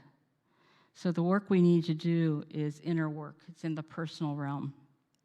We need to think about our own worldview and how that needs to change, and how, by changing that, we can actually embrace other cultures rather than making them feel uncomfortable in our presence. She also talked about moving from being a bystander to an ally. And you know, when you hear a racial slur or wrong thinking, you know, just like my friend who her mother asked about her grandson, you know, is he going to play a musical instrument or play basketball? Speak up when you hear those kinds of things said, and make sure that, because if you're not part of the solution, then you're part of the problem. It's similar to bullying. Bullying usually happens when it's away from authority. And those who witness it must stand up and speak out in order to right the wrong, or else bullying continues and the bully wins. Solidarity and accountability. Find ways to be in solidarity with people of color. She gives the example of a girl that had cancer and had lost all her hair through chemotherapy. And the teacher, in solidarity with her, shaved her head. Join walks and support the people of color. Stand up against institutional and political decisions that benefit only whites. Write to your legislators. Those are some ways that we can be in solidarity and accountability with blacks. I had a few other things to say about Emily's presentation. I had a few other things that I looked up, and then I want to talk a little bit about racism in the church. We as the additional facts about the school-to-prison pipeline, it's usually now referred to as the school-to-prison nexus because all parts are involved in the problem. The schools, the parents, the teachers, etc. And those who drop out are 8 times more likely to be incarcerated. 68% of males in state and federal prisons have no high school diploma. And nobody's giving them that either. They're not getting educated in the prisons. They're just being punished. Schools with a higher percentage of black students are more likely to use a zero tolerance policy. The alternatives to this are restorative programs, restorative circles, meetings, youth courts, and peer mediation. The entire community must be involved. But this takes longer. There is a juvenile court judge in Clayton County, Georgia, named Stephen Teskey, and he started a partnership model in 2003. He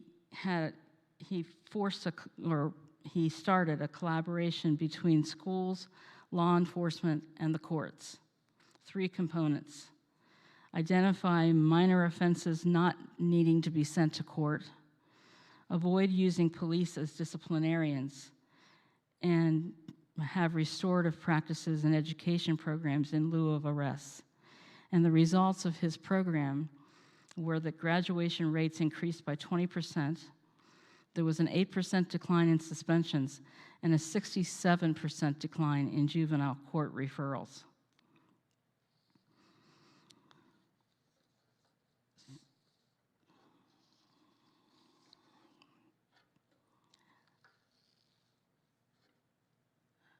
There are still many churches today that are segregated, and in Western Pennsylvania, that's true. And I have to say that for the most part, we're segregated into white and black churches, or white and person of color churches. Like I said, my mom and grandmother spoke of the black church. I didn't even know where it was. I didn't even know where the black people in our community lived. There was no mixing of cultures. And unfortunately, there's still segregation in our churches today. I've also seen and heard firsthand about many predominantly white churches that are not accepting of a person of color as their pastor. My husband and I have a friend who is Korean American, and he is a really kind and gentle person, loves the Lord.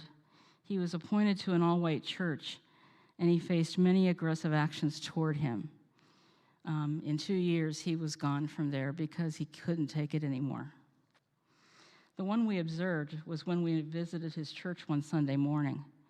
Sung talked very good English. I mean, you could understand every word he said.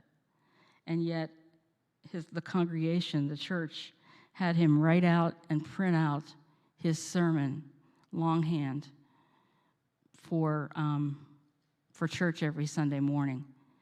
And as we sat and listened to him preach, they were all sitting there reading his sermon. They weren't even watching him preach or listening to him or trying to understand him. It really was very hard on us to see that happen to our friend. I also know of other Korean pastors and persons of color who have been treated terribly when appointed to an all-white church or predominantly white. One friend of mine underwent the KKK marching against her because she was in a predominantly white church. And even when an attempt is made to make the transition smooth, which is what they're trying to do now, many pastors of color suffer discrimination. We need to, I guess in closing, what I would say, especially from reading this book and from my own experiences, is reflect upon what has formed you, how you have been formed by your worldview and by the way you grew up and the way that you have been as an adult as well. Not to find fault with yourself, but to be honest with yourself. And be aware of colonization, the fact that the empire or the government of the United States is more important, makes whites more important than persons of color. Like I said, we are formed by our view of reality, and we assume everyone sees the world the way we do, but there are a variety of different worldviews, and there's a variety of people who have lived under different circumstances than we have. We interpret others' and actions out of our worldview. Looking biblically, the white people in this country are really the Romans and the Egyptians. Jesus was against the empire and those in charge. He was on the side of the poor and the ones who were neglected. So persons of color are who Jesus would be on the side of right now because of the way they're treated in America. So that's all I have. I don't have probably a full 40 minutes, but thank you for listening.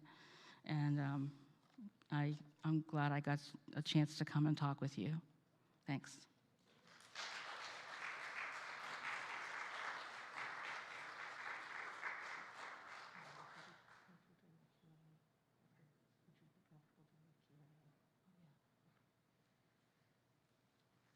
Okay, ladies, I know you've been sitting for quite a while. Ladies and gentlemen, I apologize.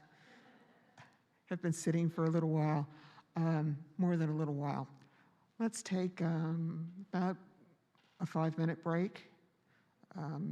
We can stretch that a little bit if you want to, but I want to give you a chance to do a question and answer time with Connie. And, we have lunch at 12 o'clock, which means we have about a half hour to do all of that.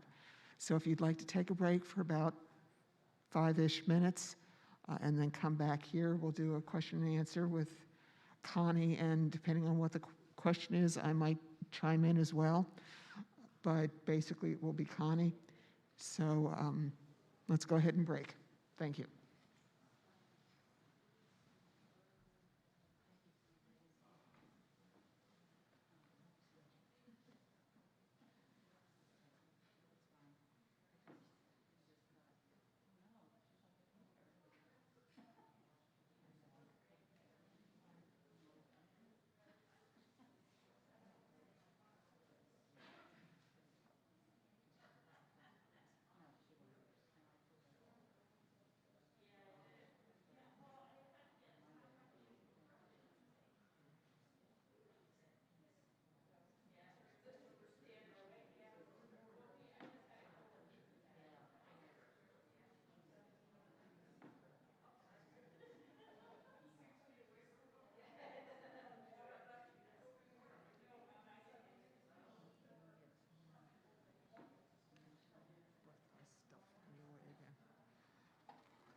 Actually, we're not too far off in our timing, so.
Ladies, if we could come back together, please. I realize it was a short break, but I want to make sure you have an opportunity to ask any questions you might have. And I also want to be on time for our lunch so we don't hold up the staff that are preparing that for us. Connie, if you come forward, please.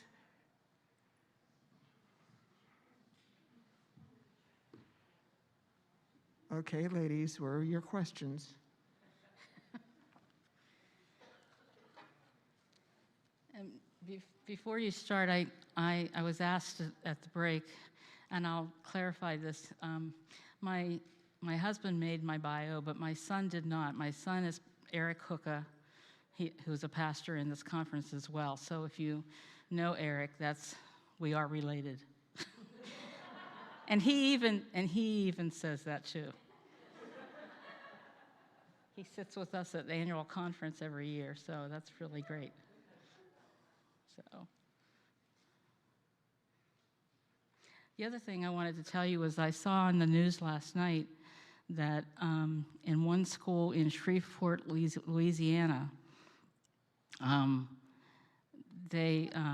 group of dads with T-shirts saying "Dad's Rule" are basically policing the school, and they're having much more success getting the kids to go to class, stop fighting, and just be good students again. But that's certainly another way to look at it, to have dads come in and do that.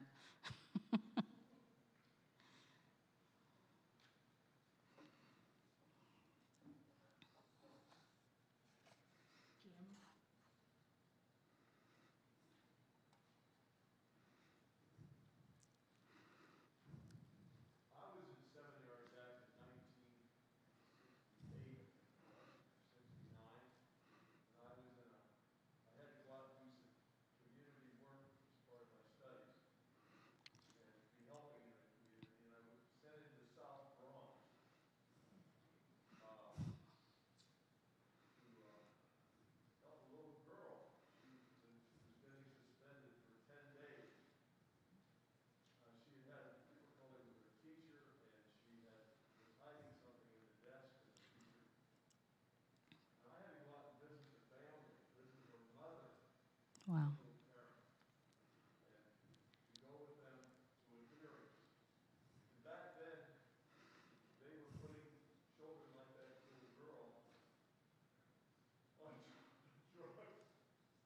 Oh. To calm her down, and they were doing it all over the school system. Wow. I just wanted to share that. Yeah. It was very tough. Oh, it would be awful. Yeah. Situation. South Bronx is a lot better place now than it was then. Yeah. It hit me pretty hard because I had to defend other kids later. I think I had to go to court for juveniles in almost every church I've served. Wow. And white and black, because Mm-hmm. poor people get picked on as well. That's right. I know that. So, and depending on what church you went to. Mm-hmm. I grew up in a town, I was in the minority as a United Methodist in Amherst, Pennsylvania. And I felt that. But I had friends that were Catholic of many different nations that their family had come from. Mm-hmm. And I just found out in the last 4 years about what happened in my hometown when the coal and iron police came across the Ambridge-Aliquipper Bridge with batons and submachine guns back in 1935. Mm. And they went up to 23rd Street up on Merchant Street, and there was a strike on, and they opened fire on them. Yeah. Awful. My dad was a state representative, and he told me about the coal and iron police, but he never told me what had happened. Wow. That's a lot to, it's a lot. This stuff's been going on a long time. It has. People of different nationalities, people of different languages, Mm-hmm. all that. And you see in my hometown, there used to be an Italian church, an Irish church, and now there's just one Catholic church. And it's discrimination takes place at all kinds of levels and experiences. That's true. Okay, and so I'm glad you brought your presentation. It was really good. I want to thank you very much. Well, you're welcome. Thank you. Yeah, it happens in a lot of different ways. I know I was, like I said, I grew up in a working class family, and I was a really good student, and yet I was told by the guidance counselor not to go to college because my parents hadn't gone to college, and he didn't think I should go either. I mean, he told kids in town to go to college, but not kids that lived in the country. So you can be discriminated against in a lot of ways. Yeah.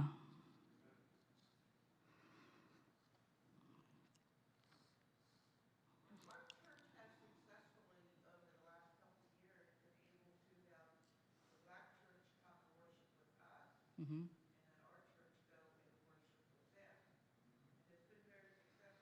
That's great.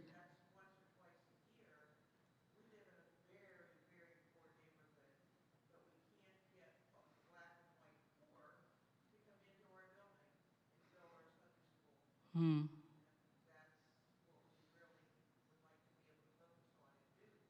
Yeah. Mm-hmm.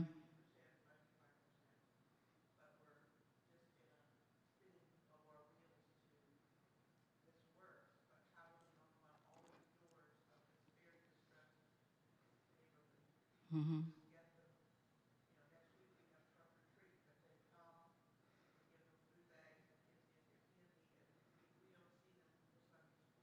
Oh, okay. I was going to say, do you have some community events where they can come and be involved? But you're right. Then they still don't come to church. Yeah, it's I think sometimes they just don't feel comfortable. Connie. Yes.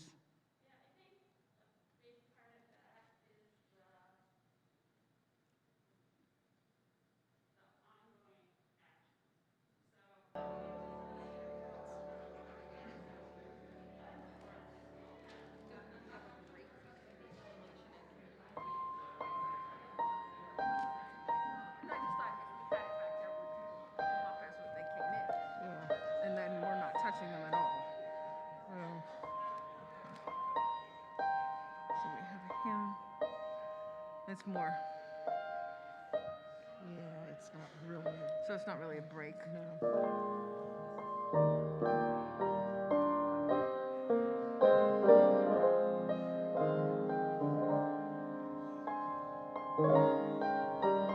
I'm just not real comfortable passing them. So let me think about how we want to do that.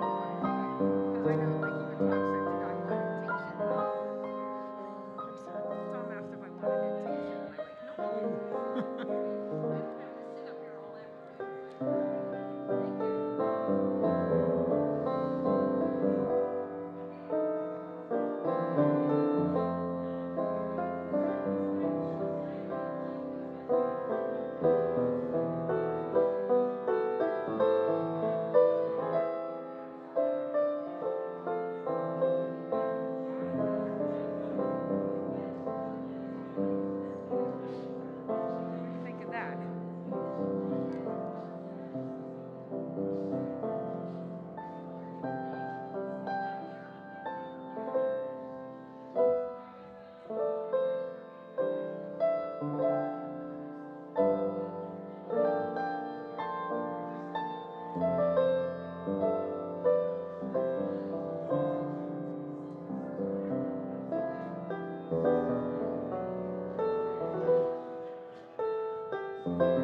Ladies and gentlemen, let's get ready for a hymn, please.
Amen.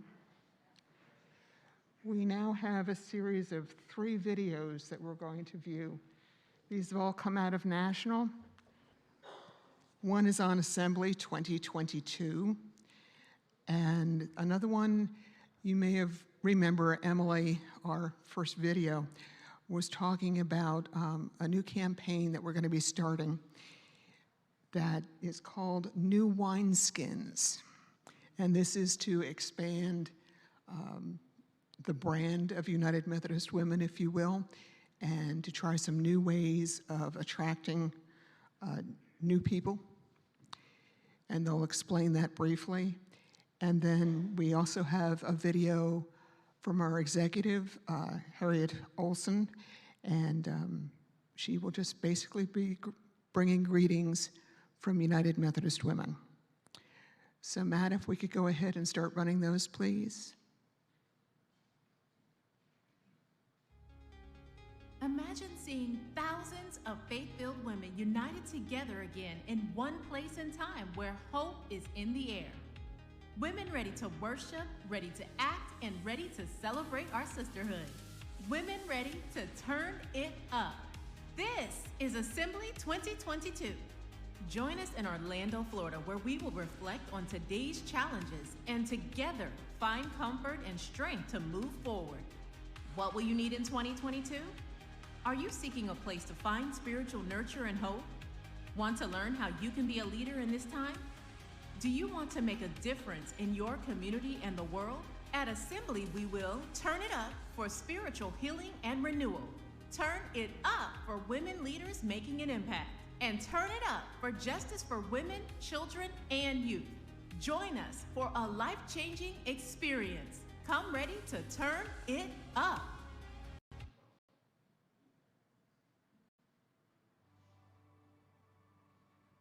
United Methodist women show up to get things done, and we have for more than 150 years. Putting love in action isn't new for us. Our organization has always bravely answered God's call. We've always been spiritual Christian women taking on the hard work of the world. Together, we can do more. Today, our work starts with us. Our current brand doesn't embody the open spirit we want to project. We're told non-members don't find how we gather inviting. We can do better at making our events and meetings more engaging. We want to welcome new women, and working together, we will. The average age of our members is above 60. Now's the time to be more inclusive, to invite younger women to join in our important work. Together, we can do more. That's why we're developing new ways to join, and more programming to nurture our souls. Soon, we'll be introducing an updated brand to attract more women of faith. We'll be launching a new website with fresh tools and content for our members. Our needs are changing. The communities we serve are changing, and God continues to call us to respond. So we're evolving to engage more effectively, to be more welcoming, to do what we do passionately, fearlessly, to act boldly. But our core work remains unchanged. We are women of passion and power, united by God's love in our mission to uplift women, children, and youth. United Methodist women have stood side by side through challenges and joys since 1869. Our strengths and steadfast Christian faith are needed now more than ever. It's time to push ahead and not back down. We're at the start of something powerful and uplifting, and you are essential to everything we do. Thank you for giving your energy and talents, for putting your love in action every day.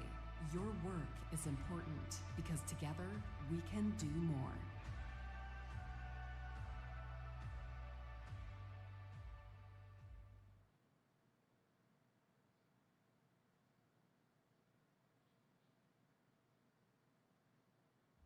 Greetings, United Methodist women. Thank you for inviting me to your annual meeting, your annual celebration, and to your time of gathering together. It's wonderful to be with you in this fall of 2021 when we are, as always, looking back and looking forward.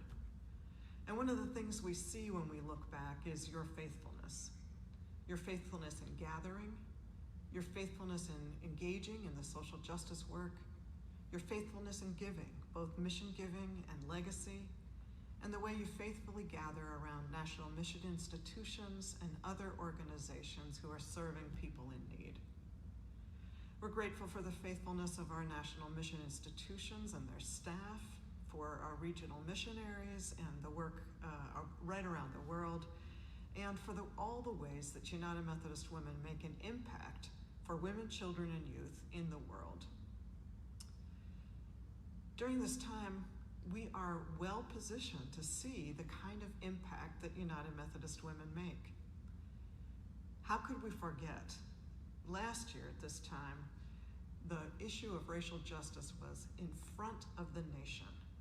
We saw in video why the emphasis on communities of color and their criminalization that led us to the school to prison pipeline was so important.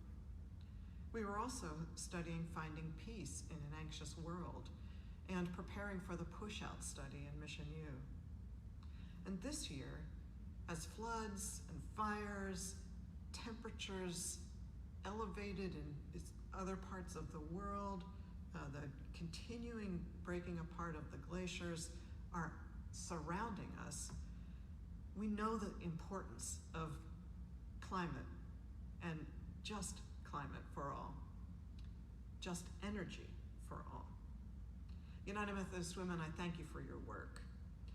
It's made me reflect on one of the very first consultations I had with an expert about planning, who at the conclusion of meeting us and going through some time with staff and elected leaders said, many organizations struggle with relevance. Your issue is not relevance at all. It's engagement. It's member relationship. In the past several years, we've done study after study with members, with leaders, with non-members around the church, and we've confirmed, hearing from you and others, exactly what that expert said all those years ago. The work that we do, the commitments that we have, the importance of women, children, and youth, and the importance of sisterhood appeal to people who are not members and who know United Methodist Women's good work. But some of the things that we do, some of the ways we organize and gather are not so appealing. And so I'm very excited to say that during the coming months and over the course of the next calendar year, we will be in a position to share a refreshed opening of United Methodist Women, both to members who want deeper engagement and non-members who want to find out how to join. Now, you know that while we're working on all of this, there's change afoot everywhere, but also in the church. And one of the things that we're doing is preparing for all women who are now members of United Methodist Women, no matter what decisions their congregation might make or their annual conference or the general conference, to stay at home in United Methodist Women. It's always been possible, of course, for women to join the United Methodist Women who are not members of the United Methodist Church. But we've made this even more explicit in the bylaws because we want to stay connected to all the women who want to work together, loving God, loving each other, and making a difference in the world for women, children, and youth. Friends, it's exciting. We're looking forward to a great year ahead, and I can't wait to share it with you. God bless you all.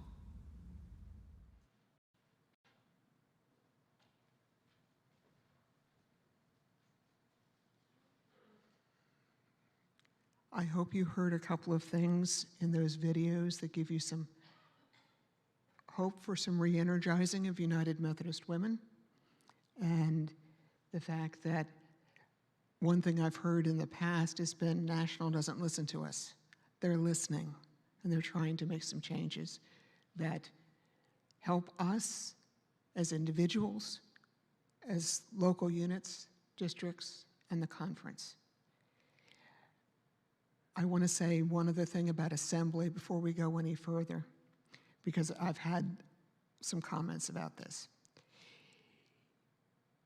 If you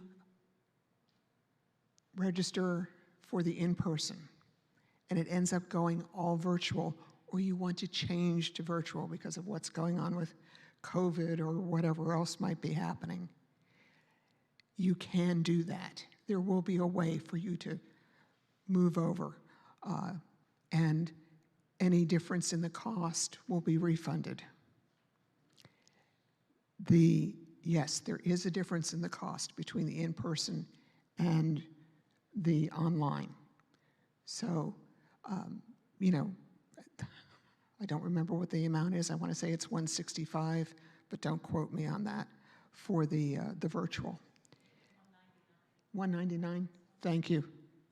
I'm sorry, Mary, I should have asked you. I apologize. Jurisdiction is heavily involved. So, you know, be aware of that. If you have never been to an assembly, I would strongly advise that you think about either going in person, or if you're not comfortable with that, and I know a lot of people aren't, that you at least do it virtually, either as individuals or one of you sign up and do it at your church and let others join you and view it that way. Okay, so there are ways of doing it that, you know, more people can be involved, because I know the technology can be a little iffy for some of us. Okay. Yes. If we do it virtually, if we send our information like to the conference newsletter so that if there are others in the area, I mean, I would probably do it around my area as well, but would the conference be willing to put in your conference newsletter, your UMW conference newsletter? What? The virtual part? Virtual, if we're planning on doing it ever. We can probably work something like that out. There's always room in the conference newsletter. In case you hadn't noticed, it gets to be more like a book periodically,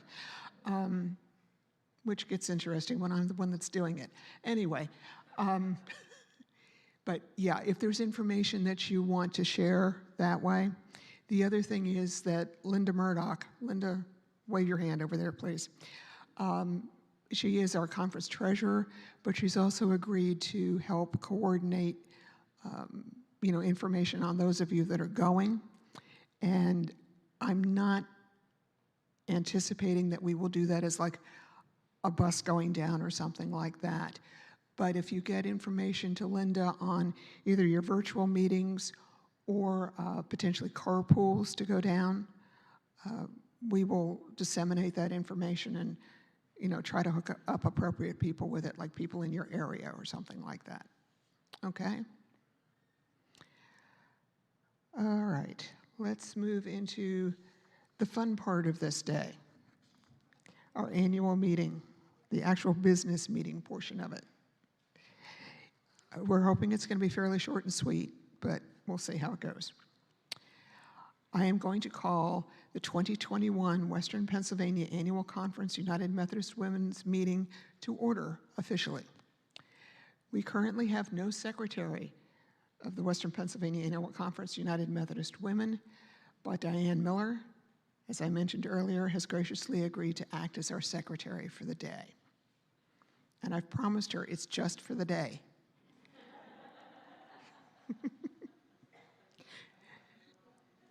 The minutes from the 2020 virtual annual meeting of the Western Pennsylvania Annual Conference United Methodist Women are in your packets on the the tan paper. Looks like this. These minutes are for your information. They've already been approved by the conference leadership team.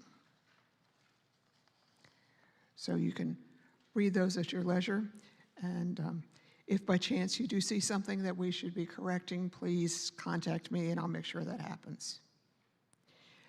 I would now like to recognize Linda Murdoch, our treasurer, as the chair of the Western Pennsylvania Annual Conference United Methodist Committee on Relief.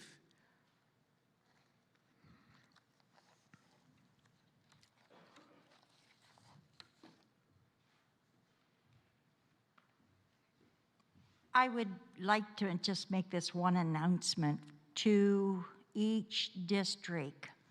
The treasurers, a couple of the treasurers are here, but if you're the president and you're here, I had a supply of cards that the treasurers use, and I've brought them and sorted them, and so I have names on each packet, each bag, for you to take back to your treasurer. If you're here from any of the districts, if you'll please get those on your way out and then take them back to your district treasurer. So thank you. The treasurer's report for 2020 was approved by the conference leadership team. The books for 2020 have been audited and found to be in order. Also, the books for 2021 will be audited after the completion of the posting of the books for this year. The proposed 2022 A&MD budgets are your green sheets and come with a recommendation from the leadership team for Western Pennsylvania Conference United Methodist Women and are included in your packet. Madam President, I recommend that this budget be adopted. The 2022 budget comes as a recommendation from the Western Pennsylvania Annual Conference UMW Leadership Team, and therefore does not need a second as it's coming from committee. Are there any questions about the budget that is presented to you? I know it's rather small print, and I apologize for that. I see no questions. If you are in favor of adopting the 2022 budget, say aye. All those not in favor of adopting the 2022 budget, please say nay. Any abstentions? Thank you. The 2022 budget has passed. Linda? The Western Pennsylvania Annual Conference United Methodist Women Committee on Finance now recommends that the 2022 pledge be $120,000. In the minutes, you'll see that it was $145,000 last year. We right now are at about 46% of our pledge. That's through third quarter. I recognize that a lot of our monies do come in fourth quarter as local units realize that they need to get their monies to their district treasurers and then on to me. So yes, we're at 46% of our budget right now at the end of third quarter, and we did reduce it from 145 to 120 for this year. Thank you, Linda. This comes as a recommendation from the Western Pennsylvania Conference United Methodist Women's Leadership Team, and therefore, again, does not need a second. Are there any questions about the 2022 pledge?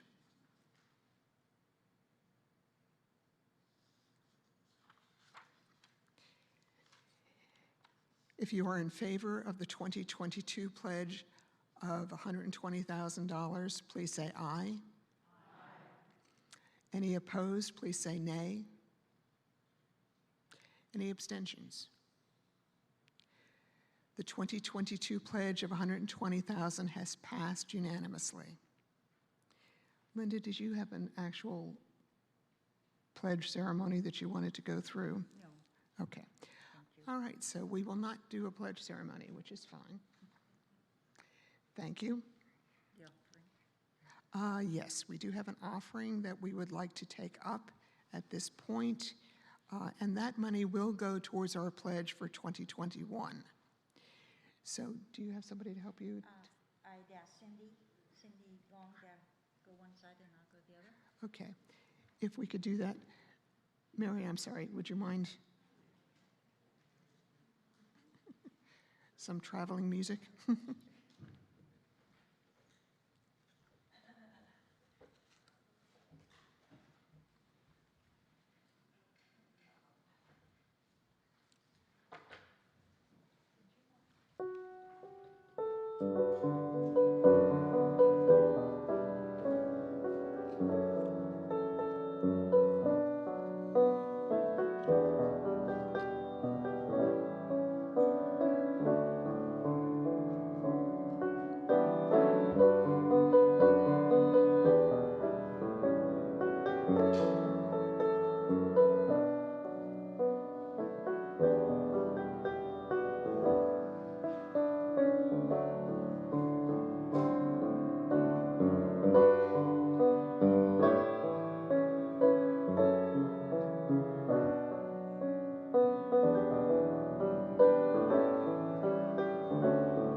If you want to just stay right there with that, please. Let's have a prayer to bless this offering, and then we will move on. Creator, loving God, you are our friend, our Savior, our guide, our counselor. We thank you for the many gifts that you have given each and every one of us. One of those gifts is the ability to have money and to give money to causes like the Pledge to Mission.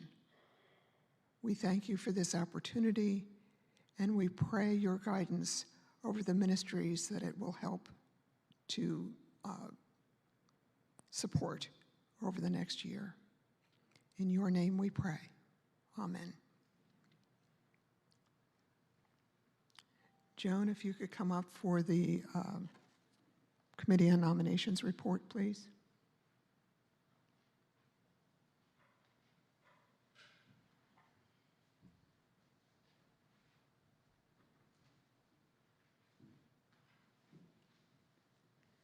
Madam President, the Committee on Nominations presents the following nominations for 2022. This list has been provided to those present and also was in your fall newsletter. The new officers are Michelle Means as Secretary. Would you stand, please? Thank you. Committee on Nominations Chairperson for next year will be Mary Hart. Mary, will you please stand?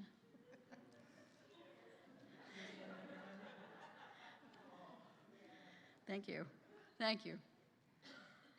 All the other individuals on the slate of officers are individuals who've been elected and are continuing to serve in their elected positions.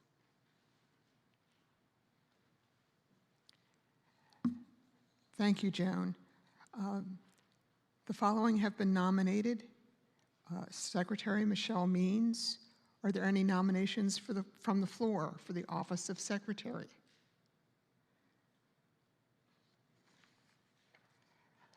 Okay. I see none, so we will move on. Chair of the Committee on Nominations is Mary Hart. Are there any nominations from the floor for this position? I see none. All the other individuals on the slate of officers before you are individuals that you elected last year and are continuing in their elected position. Are there any nominations from the floor for any of the offices, particularly the ones that say to be announced?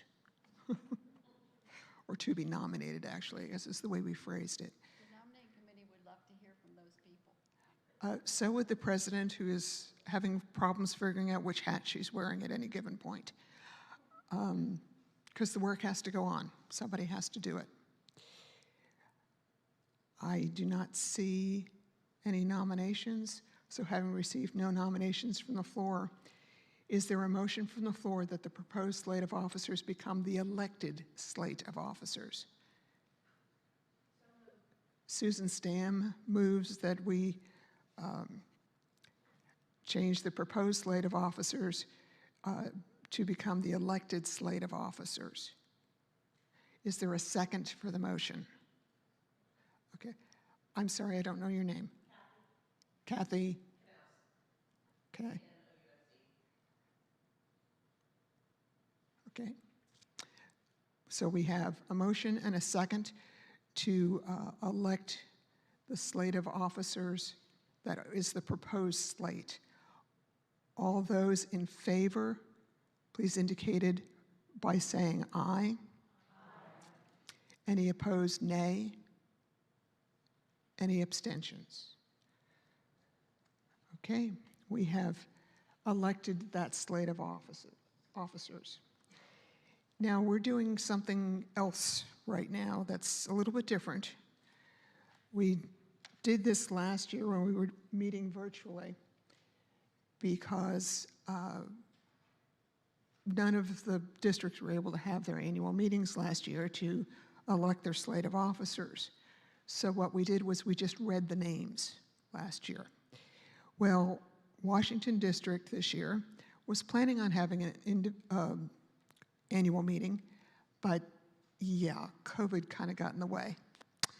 So I was asked if we could install those officers today. And you have that list in front of you as well. It is also on the yellow sheet. It's the one that's only one-sided. I will just read those names. They have already been elected. Is that correct, Barb? Okay. President, Barbara Turner. Vice President, to be announced. Treasurer, Susan Spar. Secretary, Lisa Weary.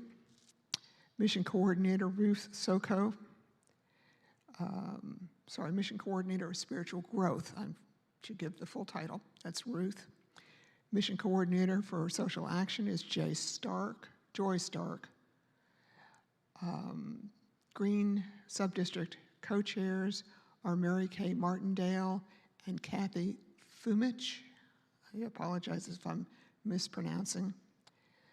Mon Valley Subdistrict Co-Chairpersons, actually there's only one listed, Nancy Bullar, so we have an open position there as well. And Washington Subdistrict, Donna Falvo. They need a committee on nominations and a chair of the committee on nominations.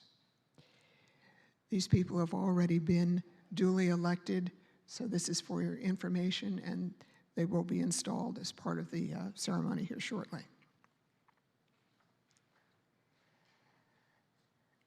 The Committee on Nominations, both for the conference and for Washington District, will continue its work, and as outlined in the Western Pennsylvania UMW standing rules, and I assume in the Washington District one as well, any unfilled positions that are filled will be elected with the approval of the conference leadership team. And the business meeting of the Western Pennsylvania Conference Organization of United Methodist Women is now adjourned. Hopefully that wasn't too painful. Okay. Now, I'm going to turn it over to Reverend Deborah Ackley-Killian, who is our Pittsburgh District Superintendent to be installed tomorrow. You're welcome, Deborah. Thank you.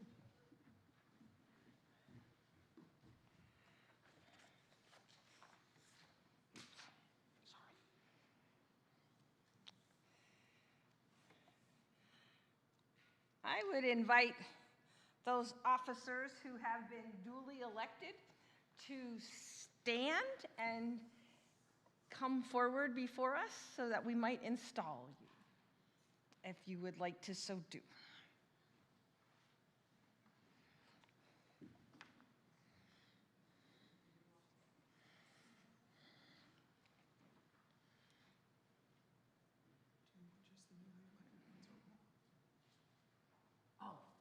Yeah, the whole slate for, is that everyone then? Or should everyone just stand? Anyone who has already was elected last year and is still going to be serving in 2022, please come forward as well. Katie, Linda. Yes, your officers for 2022.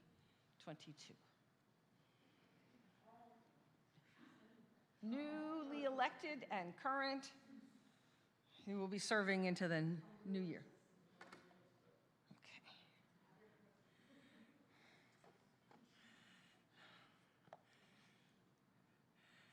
Okay. I would ask you to turn and face me momentarily.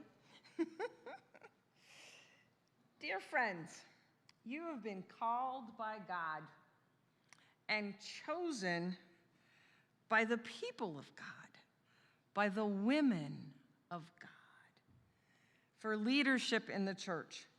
This ministry is a blessing and a serious responsibility. It recognizes your special gifts and calls you to work among us and for us. In love, we thank you for accepting your obligation. and challenge you to offer your best to the Lord, to these women across this annual conference, and to our ministry in the world. Live a life in Christ and make him known in your witness and work. I have some questions for you. Do you this day acknowledge yourself as a faithful disciple of Jesus Christ? I do. Will you devote yourself to the service of God in this world? I will. Will you so live that you enable this church, this annual conference, to be a people of love and peace? I will. Will you do all in your power to be responsible to the task for which you have been chosen? I will. Okay. Let us pray. Almighty God, pour out your blessings upon these your servant daughters who have been given particular ministries in your church. Give them grace to give themselves wholeheartedly in your service. Keep before them the example of our Lord, who did not think first of himself, but gave himself for us all. Let them share his ministry and consecration, that they may enter into his joy. Guide them in their work. Reward their faithfulness with the knowledge that through them your purposes are accomplished. Through Jesus Christ our Lord. Amen. Now I'm going to ask you to turn and face your sisters, please. And to the congregation, to the gathered daughters of God. Dear friends, rejoice that God provides laborers for the vineyard. Will you do all you can to assist and encourage them in the responsibilities to which they have been called, giving them your cooperation, your counsel, and your prayers? Your response is, we will. We will. Let us pray. Almighty God, we thank you for the call that you place upon our lives to be your servant daughters.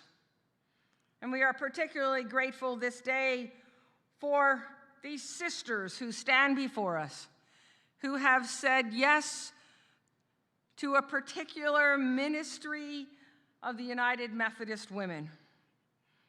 Pour out your Spirit upon them, O God, and give them an extra measure of your strength and your patience and your power, so that they may demonstrate love in action through Jesus Christ our Lord.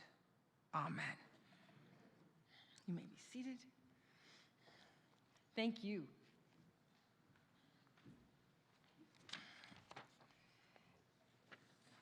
And as we sing hymn number 427, is that okay?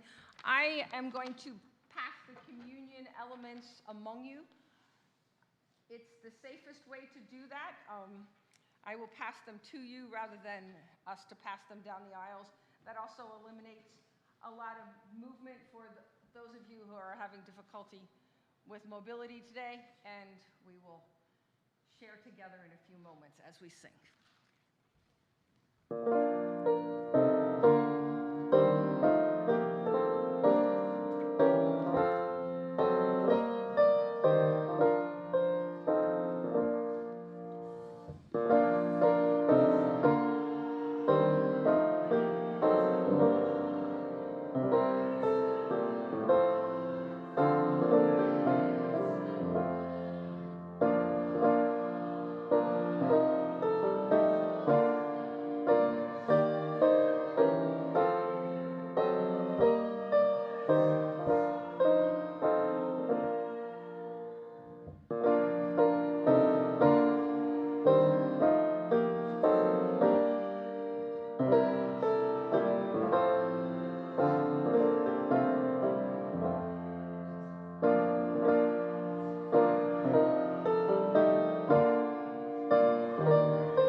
wanted to share with you from 1 Corinthians 12, verses 12 through 27. There is one body, but it has many parts. All its parts make up one body. It is the same with Christ. We are all baptized by one Holy Spirit, and so we are formed into one body. It did not matter whether we were Jews or Gentiles, slaves or free people. We are all given the same Spirit to drink. So the body is not just made up of one part. It has many parts.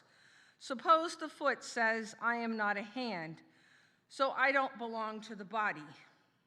By saying this, it cannot stop being part of the body. And suppose the ear says, I am not an eye, so I don't belong to the body. By saying this, it cannot stop being part of the body. If the whole body were an eye, how could it hear?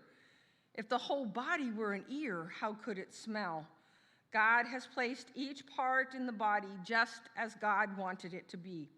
If all the parts were the same, how could there be a body? As it is, there are many parts, but there is only one body. The eye can't say to the hand, I don't need you. The head can't say to the feet, I don't need you. In fact, it is just the opposite. The parts of the body that seem to be weaker are the ones we cannot do without. The parts that we think are less important, we treat with special honor. The private parts aren't shown, but they are treated with special care. The parts that can be shown don't need special care, but God has put together all the parts of the body, and God has given more honor to the parts that didn't have any. In that way, the parts of the body will not take sides. All of them will care for one another. If one part suffers, every part suffers with it. If one part is honored, every part shares its joy. You are the body of Christ. Each one of you is part of it. This is the word of God for the people of God. Thanks be to God. I simply wanted to share with you, as we celebrate the remembrance of your honored dead, and also the remembrance of Holy Communion, what it actually means to remember. As in the Corinthians passage, the author talks about us as the body of Christ and all of our parts being a part of that body, and that the body parts cannot be separated or should not be separated from one another. And if we think of the church as the body of Christ, when we are separated from different parts of the body, when we are separated from one another, we have dismembered the body. We are dismembering one another. And that happens in several ways. That happens in our discussions with one another that are not done out of love and respect. It happens in the ways that we forget one another.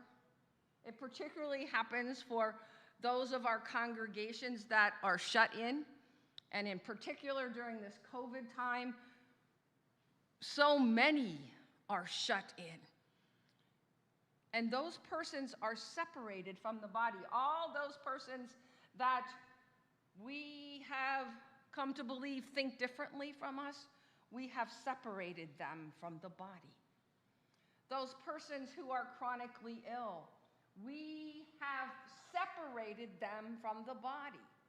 We have dismembered the body.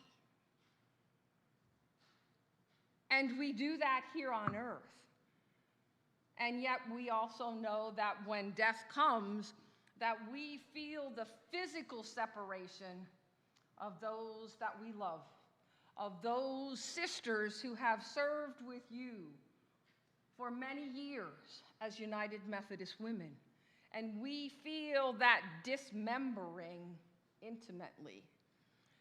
And I would suggest to you, in the paradox of the gospel, over and over again, the brokenness of Christ's body, the brokenness of the bread,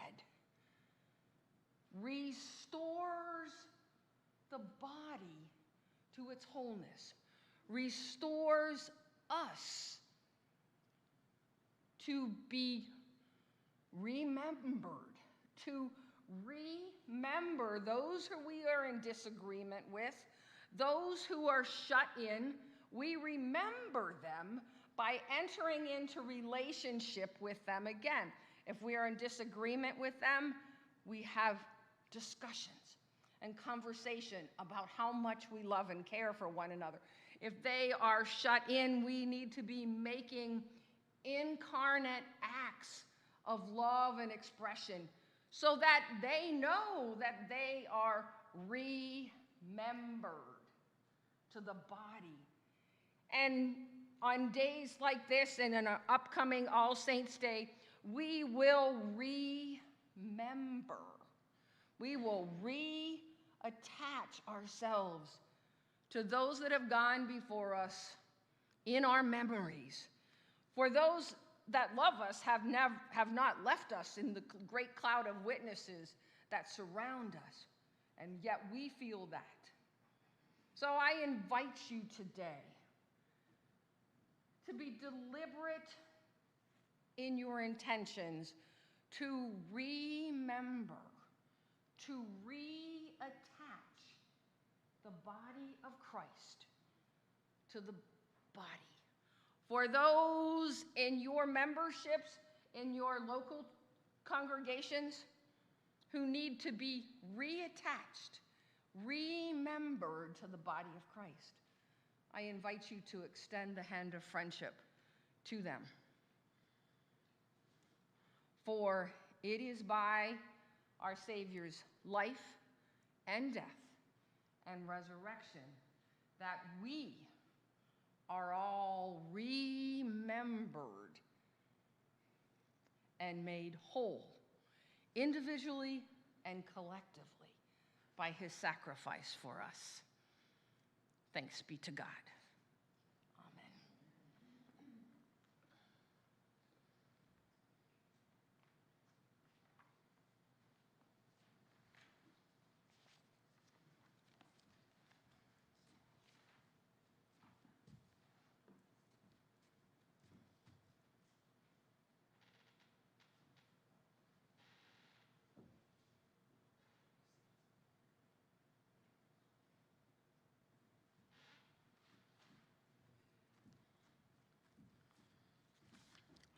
I invite you to join with me in the great thanksgiving.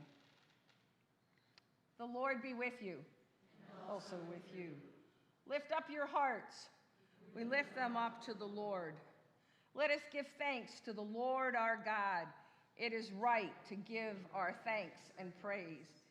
It is right and a good and joyful thing, always and everywhere, to give thanks to you, Almighty God, creator of heaven and earth, God of Abraham and Sarah, God of Miriam and Moses, God of Joshua and Deborah, God of Ruth and David, God of the priests and the prophets, God of Mary and of Joseph, God of the apostles and the martyrs, God of our mothers and God of our fathers, God of our sons and daughters, to all generations. And so with your people on earth and all the company of heaven, we praise your name and join their unending hymn. Holy, holy, holy Lord, God of power and might. Heaven and earth are full of your glory. Hosanna in the highest.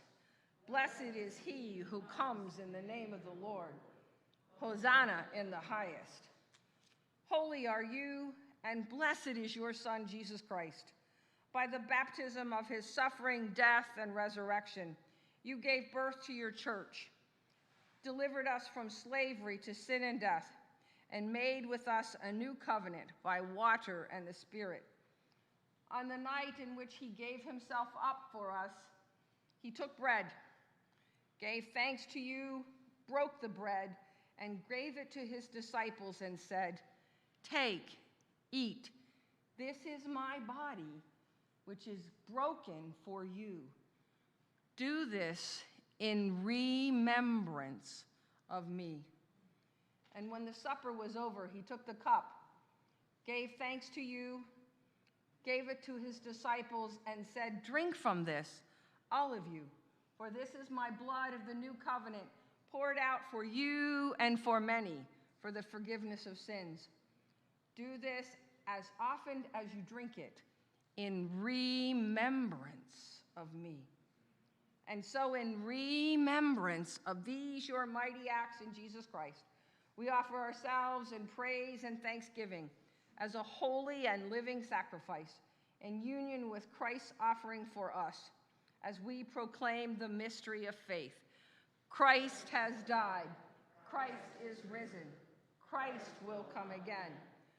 Pour out your Holy Spirit on us gathered here and on these gifts of bread and wine.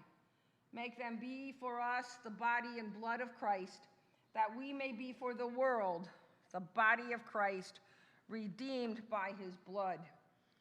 Renew our communion with all your saints, especially those whom we name before you: Jane Payne, Gail Whitman, Margaret Wickie, Jackie Parrish, Dorothy Porter, Nancy Zimmerman, Debbie Knoll, Catherine Plimer, Layla Sable, Alice Elason, Shirley Harbison, Elizabeth Logan, Alice Gargadas, Charlotte Richards, Doris Bradshaw, Rita Snary, Irene Evans, Shirley Kissel, Chrissy Richardson, Nancy Mae Rossiter, Arlene Lanier, Helen Miller, Eileen Crawford, Bonnie Morley, Margaret Steele, Marge Killinger, Irma Brillhart, Geraldine Cookson, Letha Thomas, Lois Bell, Arvella Luce, Eleanor Schwab, Joan Lawrence, Edith Gerhardt, Madeline Anderson, Elaine Gelati, Betty Glass, Mary Louise Kosser, Marie Huff, Judy Tucker, Hannah Mercer, Jean Schatz, Bertha Vaughman, Susan Carberry, Mary Marinick, Elizabeth Jones, Jean Soliday, Margaret Peg Peters, Helen Ruth Sumney, Sandra Jean Dran, Bertha Bunny Myers, Millie Olbrich, Ann Carlson, Becky Gunther, Sandy Duran, Ruth Ann Punk Blair, Irma Connor, Helena Moore, Betty Yost, Hazel Hilberry, Joy Walker, Joyce Johnson, Pat Tharp, Linda Hall, Joyce Johnson, Mary Ellen Hummel, Grace Black, Esther Dial. And all those whom we name in our hearts before you this day.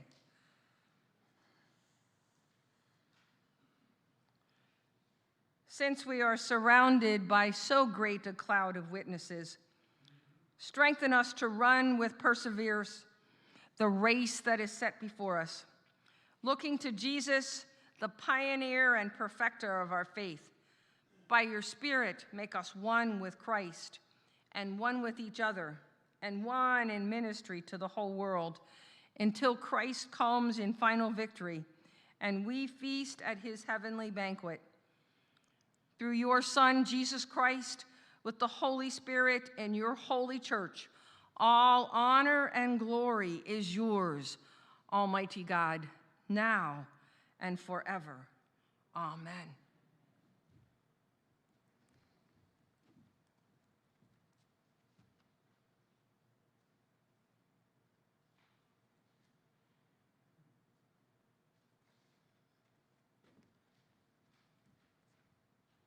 The body of Christ, broken for you.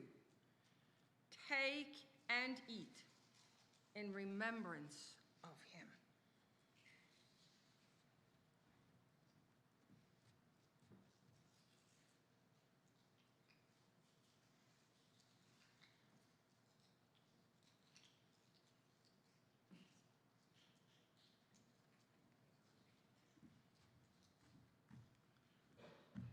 The blood of Christ, poured out for you and for many for the forgiveness of sins. Take and drink and be forgiven.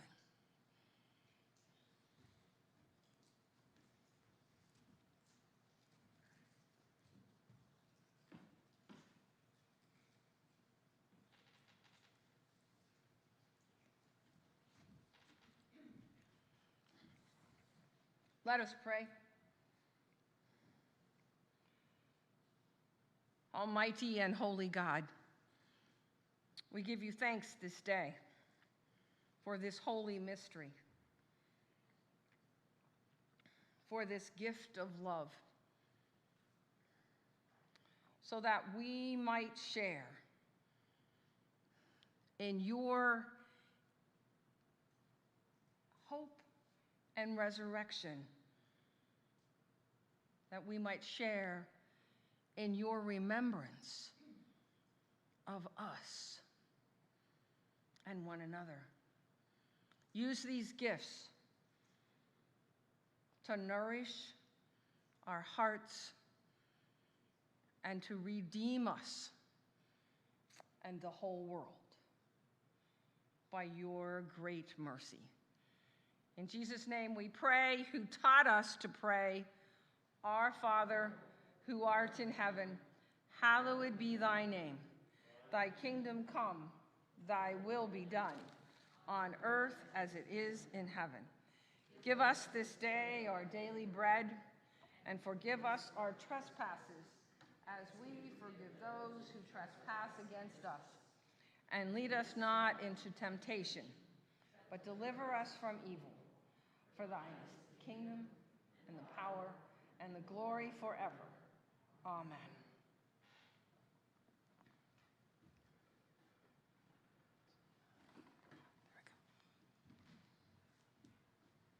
Now, all we have to do is remember to grab the right phone and the right paperwork. It gets interesting up here sometimes. Before we go into our final hymn, Katie Peterson has asked if she could say just a couple of words about basically the mission barn, I believe. And I'll bring a couple of last remarks, and then we'll go into our final hymn. Thank you.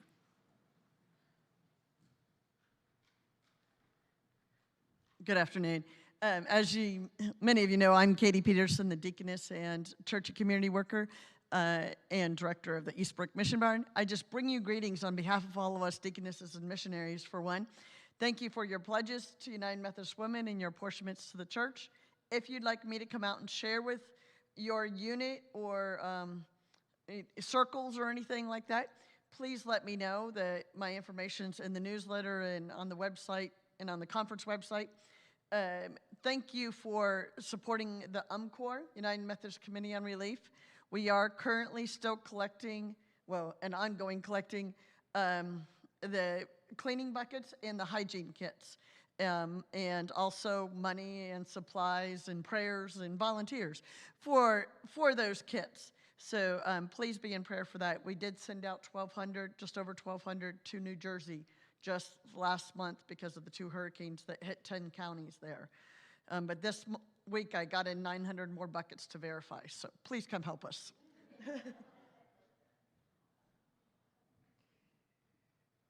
Thank you, Katie. I will echo what Katie just said about the mission barn.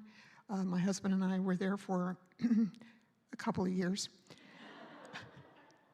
And it's a great ministry, and UMCOR as a whole does wonderful work throughout the world. I also want to thank you for those that brought donations for Ruth M. Smith Center. They are doing quite well monetarily at the moment. They're not rolling in money, don't misunderstand me, but they've got a balanced budget and things have been moving relatively smoothly for a ministry that relies quite a bit on the donations of people like you and your units and your churches and. They have had some difficulties recently, though, not related to money.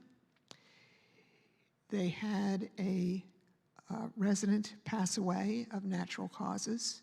First one, 2 residents, I'm sorry, you're right, I lost track. I did hear about the second one. Relatively close together. It's been forever since we've had anyone else pass away that I'm aware of. So this was a shock for the other residents as well as staff and those of us that work closely with the center as well. And they got through the initial problems with COVID, but recently have had some issues with a resident and also some of the staff testing positive. So please keep the Ruth M. Smith Center in your prayers. As you can tell, my voice is giving out on me, so I will cut this short. But if any of you have any thoughts or suggestions for programming that you'd like to see at an event like this down the road, please let us know, because we as a leadership team don't necessarily know what those of you out there would like to hear about. So please let us know your thoughts. Please keep everyone in United Methodist Women and the United Methodist Church in your prayers. We have a bishop that is serving 3 conferences with the help of one other bishop. We have district superintendents that are serving 2 districts. It's unusual times for us in the United Methodist Church and in Western Pennsylvania. Keep it all in your prayers. Keep the world in your prayers, because there's a lot going on in the world that needs our prayers. But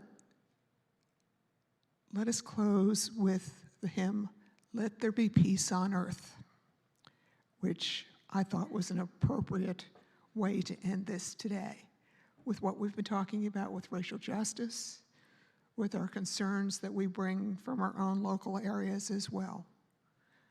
Let us join in, "Let There Be Peace on Earth," and safe travels home.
Amen, and go in peace.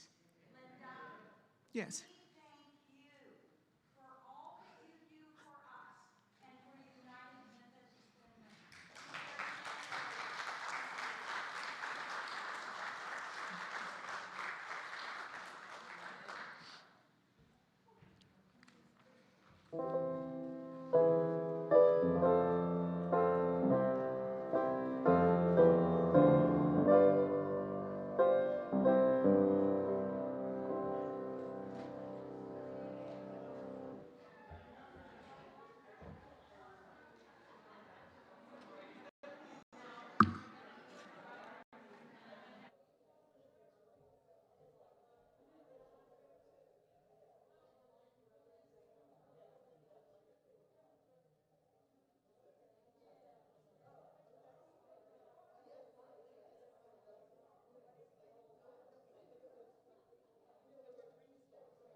Mm.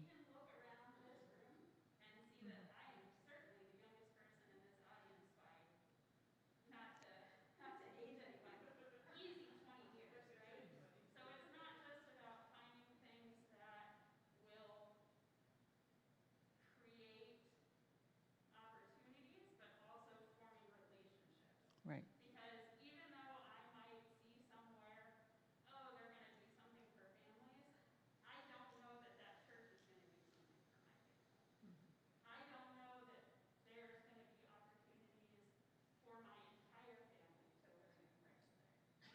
Mhm.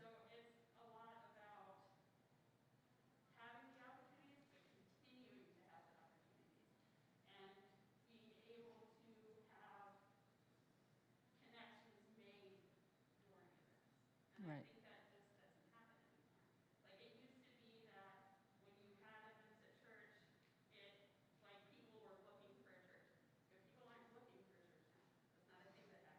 Right.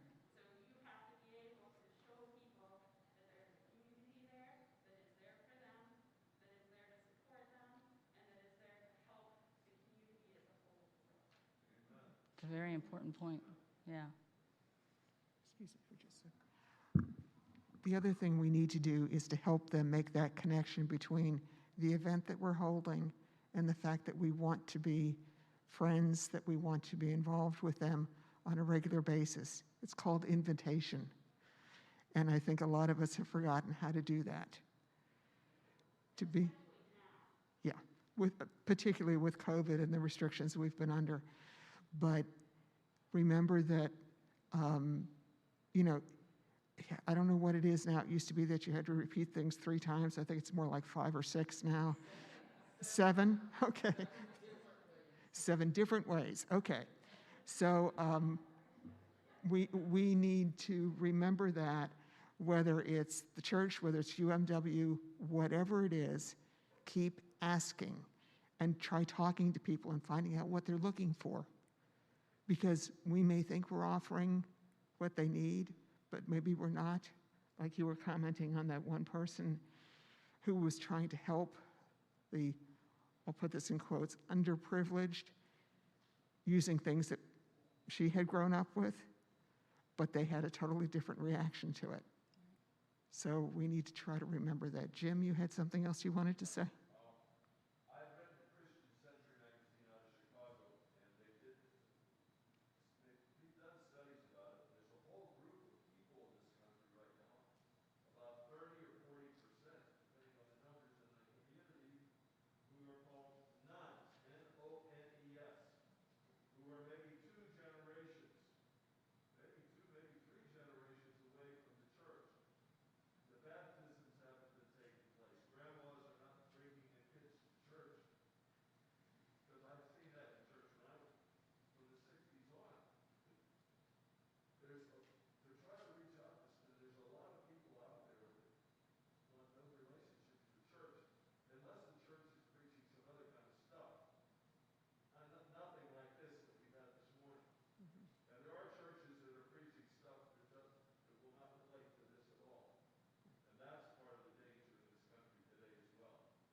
Because I don't know where those preachers learned about the Bible, whether it was in Sunday school or at home or in seminary. I don't know what they were taught, but there's a lot of blindness, heavy blindness within the church.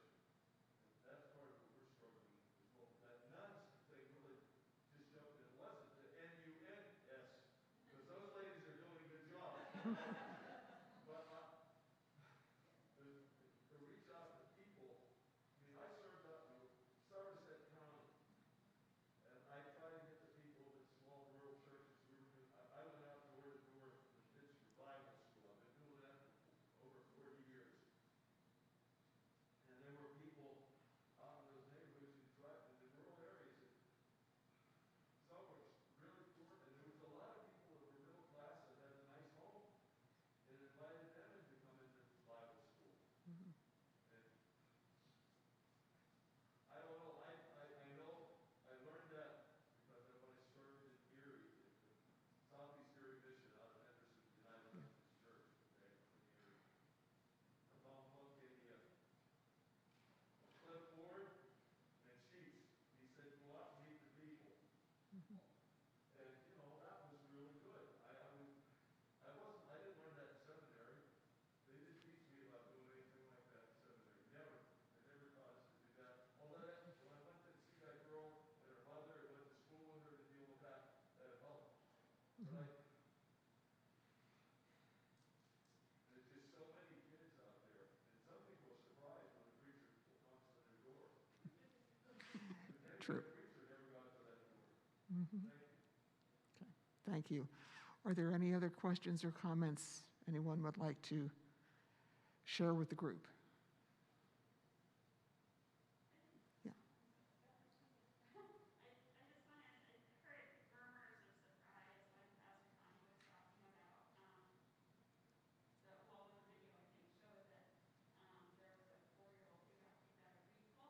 Uh-huh. So my 3-year-old is nonverbal. We think he's probably somewhere on the autism spectrum, but he isn't diagnosed yet. Not surprising, my oldest is on the spectrum. So Max is a puppy net. He turned 3 in July. It's a big source of worry in our house. But he's 3 and he has various therapies for grief. So Friday morning, his speech therapist told me he was so glad that I had decided to wait to put Max in preschool, because just since the beginning of September, he's had 4 kids that he works with that have been kicked out of their preschool. So that's a very real thing that's happening all the time. Mm-hmm. And when we think about where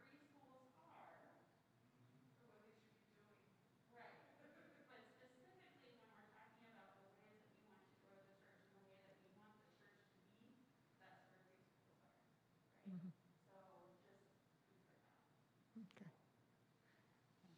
Did you have a comment as well?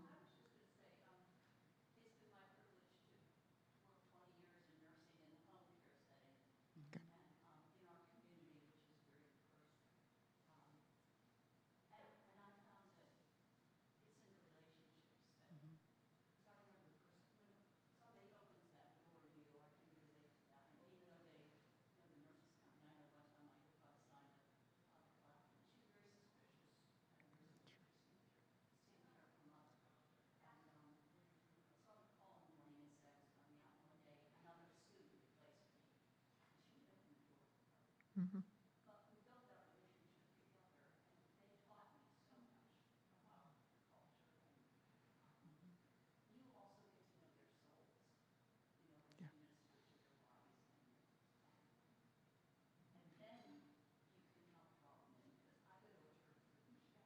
Mm-hmm.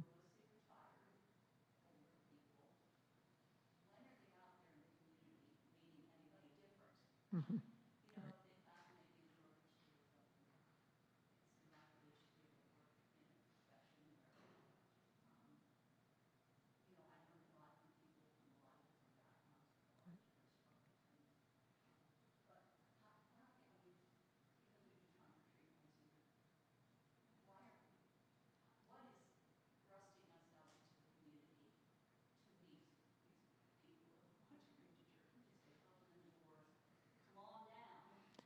Yeah.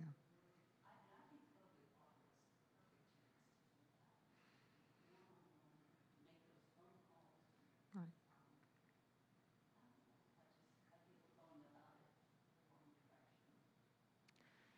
I, right. Mm-hmm.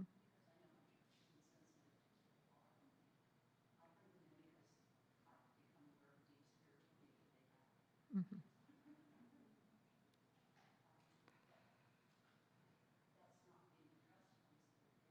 Yeah.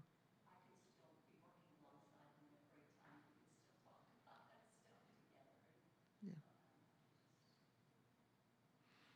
Okay. Ladies and gentlemen, we do need to break for lunch. I don't want to stop our conversations.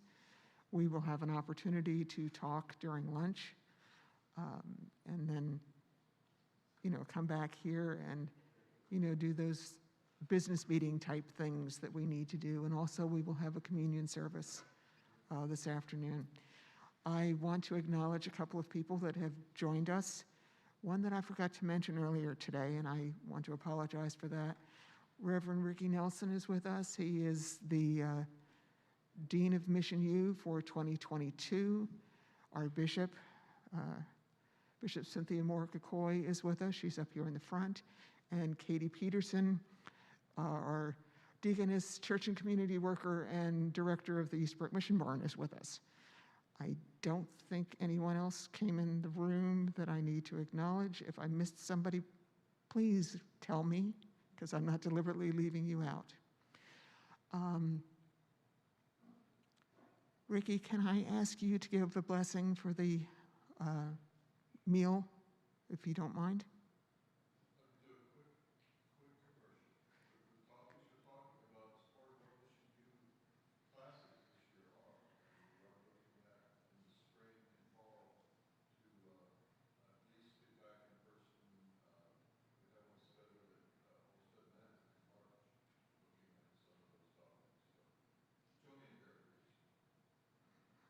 Lord, we thank you and praise you for your love. We thank you that you look at us and see our heart, that we are made in your image.